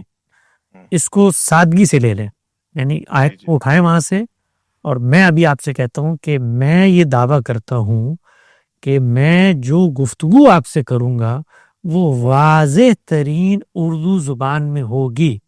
یہ جو میرا کلیم ہے, ابھی وہ پوری بحث سے ایک منٹ کے لیے اپنے ذہن کو اس پر میں آؤں گا, اس پہ ہم گفتگو کر لیں گے. ابھی ایک منٹ کے لیے قطع نظر کر لیں, اسٹیپ بائی اسٹیپ چلیں. یہ جب کوئی دعویٰ کیا جاتا ہے, اگر یہ دعویٰ کیا جائے تو اس دعوے کا سادہ مفہوم, اس تصور کو نکال کر جو بھی آپ کے ذہن میں اضطرابات پیدا ہوئے ہیں یا کچھ عملی مسائل آپ کو آگے ہیں, یا مثال کے طور پہ فلاں شخص کہتا ہے کہ فلاں, اس کو ایک منٹ کے لیے بھول جائیں. جب یہ دعویٰ کیا جائے, آپ مجھ سے یہ دعویٰ کریں ابھی کہ حسن صاحب میں ایک واضح سوال آپ سے کرنا چاہتا ہوں واضح اردو زبان میں, تو اس سے مراد کیا ہے؟ اس کا مجھے بتائیے کہ کیا مفہوم آپ کے ذہن میں پیدا ہو جو سمجھنے میں آسان ہو, یعنی جس کو سمجھنے میں کوئی تردد زبان کے پہلو سے نہ ہو. بلسان عربی مبین کا واضح ترین عربی زبان میں, مبین کا لفظ بین سے نکلا ہے, واضح ترین عربی زبان میں اللہ کا جو یہ دعویٰ ہے, اس دعوے سے کیا تصور ہے جو آپ اخذ کرتے ہیں ذہن میں؟ پہلے یہ بتائیں کہ جب میں اس کو سمجھنے کی کوشش کروں گا تو میرے لیے سمجھنے کے لیے آسان ہو جائے گی. میرے لیے زبان, جس زبان میں آیا ہے وہ زبان میرے لیے رکاوٹ نہیں بنے گا, اس لیے کہ وہ واضح زبان ہے, وہ عربی زبان ہے. کن کی عربی ہے؟ وہ ان کی عربی ہے جن میں قرآن نازل کرنے والا کھڑا ہوا ہے, قریش کی عربی, واضح ترین عربی, فصیح ترین زبان.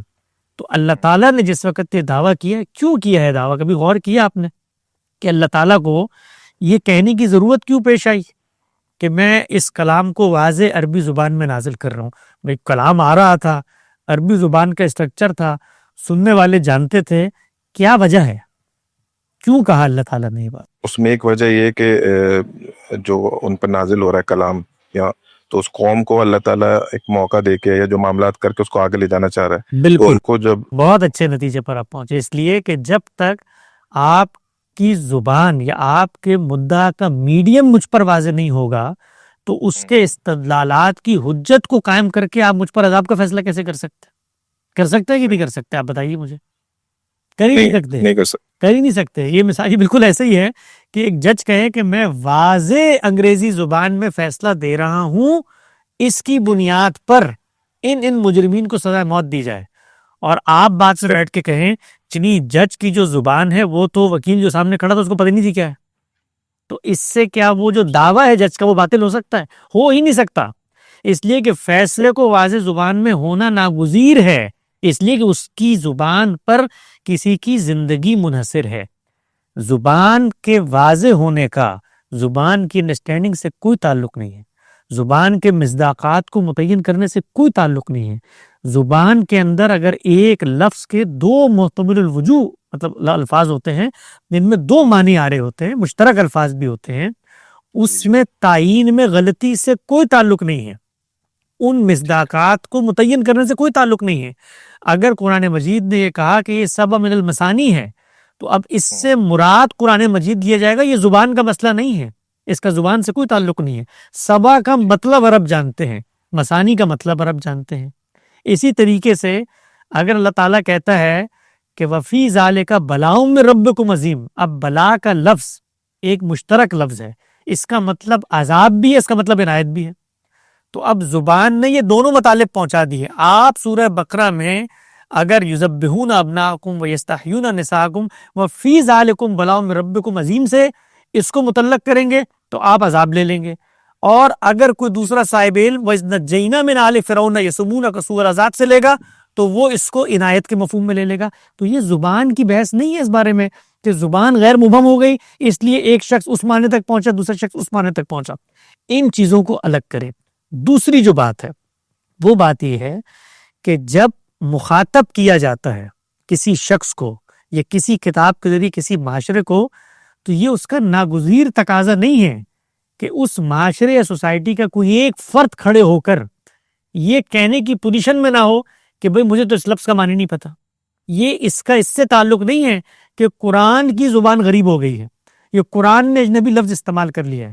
آج گفتگو میں ہم اردو زبان میں گفتگو کرتے ہیں، ہماری گفتگو کے بارے میں اردو جاننے پڑھنے بولنے سننے والی قوم ہمیں یہ کہتی ہے یار آپ کی زبان تو سمجھ میں نہیں آتی. تو اب اس کا کیا نتیجہ ہوگا؟ میری زبان غریب ہے؟ نہیں، وہ جو سننے والا ہے اس کے ہاں ایک علم کی کمی پائی جاتی ہے جس سے اس نتیجے تک نہیں پہنچ سکا. تو اس پس منظر میں یہ جو علم اللغہ اور لسانیات کی تاریخ کے ماہرین ہیں ان کی آپ بحثوں کو اٹھائیں تو یہ جن چیزوں کو پیش کرتے ہیں وہ اتنے عرب کے معروف اسالیب ہیں. فاتر کا لفظ ہے، اس کے بارے میں ابن عباس کی نسبت سے یہ اسی مفردات کے اندر چیزیں پیش کی جاتی ہیں. وہ عرب تو اس سے واقف نہیں تھے. تو سبحان اللہ، عرب اگر اس سے واقف نہیں تھے تو وہ تو عربوں کو کھڑا ہو جانا چاہیے اس بات میں کہ یہ رسول اللہ کیا پیش کر رہے ہیں آپ، اس سے تو واقف ہی نہیں ہے. کہیں کہیں جو چیزیں سامنے آتی ہیں اس کو جوڑ دیا جاتا ہے اس سے. بھائی وہ اس رحمان کے بارے میں یہ نہیں کہہ رہے کہ رحمان یہ لفظ سے ہم واقف نہیں، وہ رحمان کا جو تصور تم پیش کر رہے ہو وہ تصور ہمارے لیے اجنبی ہے. تو اس پس منظر میں اس پوری بحث کو آپ دیکھیں گے تو آپ کو وہ روشنی حاصل ہوگی جو اللہ تعالیٰ نے اپنی کتاب میں بیان کی. ٹھیک، میں اس میں جو مزید جو بات کرنا چاہ رہا تھا آپ سے، جو آپ نے ایکسپلین کیا وہ یہ تھا کہ جیسے جب میزان کا جب ہم پیج پڑھ رہے تھے تو اس میں غامدی صاحب نے پھر دو قول نقل کیا دمور کے اور ابن عباس کے حوالے سے، عرب کے دیوان کے حوالے سے، اور پھر بولا کہ دیوان، اس میں لکھا کہ دیوان کو اپنے بچا کے رکھو، اس میں جو قرآن کے جو مشکل ورڈس ہیں اس کا میننگ ہے، جیسے آپ کے ایکسٹینشن آپ کی بات کی. تو کیا ہم یہ کہہ کے کہیں نہ کہیں اس دیوان کو ہم فوقیت نہیں دے رہے ہیں قرآن کو سمجھتے ہیں کہ اگر آپ کے پاس دیوان؟ ایک سیکنڈ، سیدنا عمر نے یہ کہا ہے کہ اس دیوان کے جو معنی ہے اس سے ہم قرآن کے معنی کو وہ کریں. علیکم شعر الجاہلیہ کے الفاظ ہے نا، شعر الجاہلیہ، اگلی دیوان کی حفاظت کرو. اگلی بات کہاں سے اخذ کی آپ نے؟ ان کی طرف انہوں نے تو یہ بات نہیں کی اگلی کہ وہ اس کی بنیاد پر منحصر ہیں یہ قرآن مجید کے معنی، یہ کہاں کہا ہے انہوں نے؟ نہیں میں یہ کہہ رہا ہوں کیونکہ جب ہم اس کو اب جب ایپیٹوم کی بات کریں گے، جیسے آپ نے بولا ہے کہ پورے جو ایک لسان کا علم ہے وہ ہم جو شاعری ہمارے پاس آ رہی ہے دیوان کی حیثیت سے، تو اگر ہم وہاں پہ ڈھونڈیں گے تو مشکل ترین الفاظ کے بھی معنی نکال لیں گے، تو کہیں نہ کہیں ہم اس شاعری کو وہ ایک لیول دے رہے ہیں، وہ حجت کے لیول تک پہنچا رہے ہیں. لیول اس لیے نہیں دیا جا رہا ہے، یہ جو بات آپ نے کی نا کہ وہ یہ کہتے ہیں، انہوں نے ہرگز یہ کہیں نہیں کہا کہ یہ ہم قرآن کے معنی اخذ نہیں کر سکتے. مثال کے طور پہ علیکم بشعر الجاہلیہ کا مطلب یہ ہے کہ قرآن مجید جس عہد میں نازل ہوا ہے اس عہد کے اندر عربی زبان کی ایک پیشکش ہے. دیکھیے زبان تو عربی، مصر و شام کے اخبارات میں بھی عربی ہی لکھی جا رہی ہے، حریری اور متنبی بھی عربی ہی پیش کر رہے ہیں. وہ کیا فرق واقع ہو جاتا ہے، کس چیز کو نمایاں کرنا مقصود ہے؟ زبان کے اندر الفاظ کا انتخاب، جملوں کی ساخت اور کلام آگے کیسے بڑھتا ہے، اس سے ایک یونرا اور یہ ڈکشن وجود میں آتا ہے. وہ جو ڈکشن جس عہد میں قرآن مجید آیا ہے وہ قریش کے اسی ادبی اسلوب کا ڈکشن ہے جو ان کے یہاں جاری ہے، وہ شعر جاہلیت کے اندر موجود ہے. تو ان کو یہ بتایا گیا ہے کہ یہ اگر تم سمجھو گے تو یہ اسی اسلوب میں ہے، اسی طریقے سے اس کے اندر کلام آگے بڑھتا ہے، یہ اسی عہد کے لوگوں کو مخاطب کر رہا ہے جو اس ڈکشن سے واقف ہیں، کیونکہ وہ اگر واقف نہ ہو اس ڈکشن سے تو ان کے لیے اس ڈکشن میں بات کرنا غیر متعلق ہو جائے گی. تو قرآن اسی ڈکشن میں بات کر رہا ہے، اس ڈکشن میں بات کرتے ہوئے جو اس نے ندرت پیدا کی ہے، جو کمال پیدا کیا ہے، وہ اپنے اندر ایک معجزاتی پہلو رکھتا ہے. یعنی یہ چیز کہ قرآن مجید جس اسلوب میں اور جس زبان میں اور جس عہد کے اس اسٹرکچر کو لے کر گفتگو کر رہا ہے اس میں اصلاً شاعری ہوا کرتی تھی، لیکن فلسفیانہ مباحث کو، شریعت کے مباحث کو اس زبان کے آہنگ میں لے کر بیان کر دینا یہ خود ایک بہت بڑا معجزہ ہے. پھر اس کے اندر جو ندرت، جو کمالات پیدا کیے، اس کو پڑھنے کے بعد اس دور کے جو بڑے شاعر ہیں وہ یہ کہتے ہیں کہ یہ بقرہ اور آل عمران کے بعد اب ہم ان قصائد اور معلقات کی طرف جائیں گے. تو یہ اس کا ایک اعجاز کا پہلو بھی سامنے آتا ہے کہ اس نے اس کو ایک شہپارہ ادب بنا دیا. نہ وہ نظم ہے نہ وہ نثر ہے، اس کی پیشکش خود بات کی طرح ہے، لیکن اس کے اندر ایک صوتی آہنگ بھی ہے، ایک نوعیت کی قافیہ بندی بھی ہے، ایک سلاست بھی ہے، ایک روانی بھی، ایک موسیقیت بھی ہے کہ اس کو گا کر بھی پڑھا جائے، اس کو لہن میں بھی پڑھا جائے تو اس کی ایک تاثیر پیدا ہو جاتی ہے، جبکہ مباحث اس کے خالص فکری نوعیت کے ہیں. تو یہ ندرت اسی زبان میں پیدا ہوئی ہے. یہ پیدا ہوئی جس ڈکشن کے پس منظر میں وہ زبان وجود پذیر ہو رہی ہے وہ جاہلی ادب ہے. اس وجہ سے انہوں نے یہ بات کہی ہے کہ علیکم بشعر الجاہلیہ.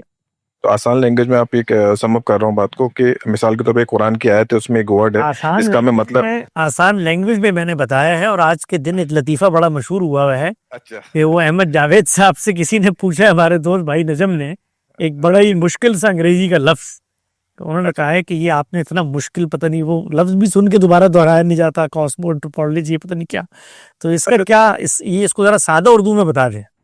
تو انہوں نے اس کو بتایا سادہ اردو میں، اس کی مراد یہ ہے کہ عالم لاہوت کا عالم ناسوت سے خلط ہونا. تو یہ جو میں نے بتایا وہ بھی آسان زبان ہے. اچھا نہیں، مطلب میں سم اپ کر رہا تھا اپنے لیے کہ اگر جیسے قرآن کی آیت میں ایک ورڈ ہے، ہمیں اس کا مطلب واضح ہو جاتا ہے مان لیجیے پری اسلامک پوئٹری سے کہ یہ واضح ہو گیا کہ بھائی یہی مطلب ہے اس کا، اور ایک میرے پاس حسن غریب کوئی حدیث آتی جس سے میرے دوسرے مطلب کی طرف جا رہا ہوں وہاں پہ، تو آپ کے بقول ہمیں حجت دینی چاہیے جو پری اسلامک پوئٹری سے ہمیں وہ مطلب اخذ کیا جا رہا ہے، نہ کہ اس غریب حدیث سے. اس مفروضے کی کوئی مثال بتائیے کہ حدیث کے اندر اس طریقے سے جو قرآن مجید رویا کا جو ورڈ ہے، جسے رائے زبان میں بتایا جاتا ہے کہ جب تک وہ آپ ایکسیپشن نہ ہو تب تک اس کو خواب کے معنی میں لیا جائے گا، لیکن ایک حسن غریب حدیث ہے، لیکن میرے پاس حوالہ نہیں ہے اس لیے میں نے اس کو جنرل بات رکھی تھی. تو وہاں وہ رویا سامنے ڈائریکٹ دیکھنے کے لیے بھی رویا کا ورڈ استعمال ہوا تھا ابن عباس کے حوالے سے. وہ آپ ہاں وہ اس میں زبان کے بہت سارے اسالیب ہوتے ہیں اور اس کے اندر استعمالات بتاتے ہیں، وہ روایت پیش کی جانی چاہیے. اتنا بڑا دعویٰ آدمی جیسے کر سکتا ہے کہ جو مثال کے طور پہ قرآن کے معروف استعمالات ہیں اور غریب حدیث سے ایک لفظ، اس حدیث کو دیکھنا چاہیے. حدیث کے بارے میں آپ ذہن میں رکھیں کہ جو آپ کے سامنے حدیث آتی ہے نا وہ ایک حدیث نہیں ہوتی، اس کو سینکڑوں لوگوں نے مختلف انداز میں نقل کیا ہوتا ہے، کئی قرائن ہوتے ہیں، کئی زبان کا مسئلہ ہوتا ہے. اب میں بسا اوقات نیند کے قرینے کے بغیر لفظ استعمال کر دیتا ہوں، میں کہتا ہوں وہ دیکھو تمہارا خواب سامنے جا رہا ہے. آپ کو کوئی بڑی گاڑی نظر آ جائے اور آپ کے دل میں تمنا ہو تو پس منظر میں یہ بات رکھیں وہ دیکھو تمہارا خواب سامنے جا رہا ہے.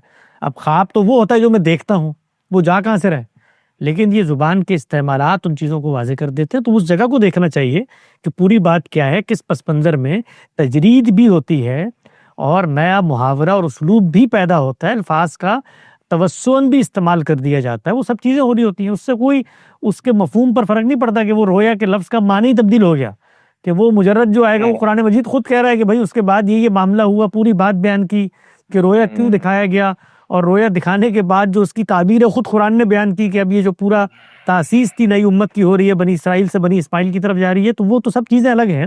تو اس طرح کی ادنا چیزوں سے اس طرح کے بڑے مقدمات نہیں خاص کی جاتے. ٹھیک ہے، اوکے، شکریہ. آپ کو روزہ بھی جانا بھی ہے. بہت شکریہ سلمان بھائی، جزاک اللہ خیر. حسن بھائی، آج تو ماشاءاللہ بہت سے بھائیوں نے ہمیں جوائن کیا اور بہت سے سوالات کیے، اور آپ نے روزے کی حالت میں بہت خوبصورت طریقے سے جواب دیے. آپ کا بے حد مشکور ہوں میں آخر میں پھر سے. اور انشاءاللہ پھر سے ہم آسک حسن الیاس سیریز کے ایک نئے ایپیسوڈ کے ساتھ اگلے ہفتے حاضر ہوں گے. تب تک کے لیے تمام بھائیوں کا بے حد شکریہ. جزاک اللہ خیرہ. اللہ حافظ. السلام علیکم ورحمۃ اللہ.